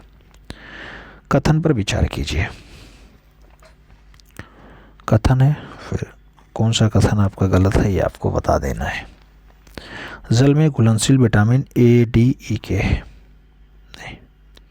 वसा में घुलनशील विटामिन बी और सी नहीं, दोनों गलत हैं, इसलिए आपको सी के साथ आंसर्स देना है। आप जानते हैं मित्रों विटामिन बी और सी जल में घुलते हैं, जबकि ए, डी, ई के वसा में घुलते हैं। तो जस्ट अपोजिट लिखा है, इसलिए दोनों ऑप्शंस गलत है। तो हमें सही जवाब यहाँ सी के साथ देना है, सी इज़ द राइट आंसर्स लगाना है। अगले क्वेश्चंस पे चलेंगे। अब अगला क्वेश्चन ही नहीं है। तो मित्रों आज का जीएस का पेपर 140 क्वेश्चंस का आपका फिट हुआ। कितने क्वेश्चंस आप सही कर पाए? 1/3 माइनस मार्किंग काटने के बाद बताइएगा, ईमानदारी के साथ बताइएगा, क्योंकि लास्ट में चेक होगा कितने क्वेश्चंस आपके सही गए हैं। मिलते हैं क्षण में, तब तक के लिए दिल से सल्यूट। जय हिंद।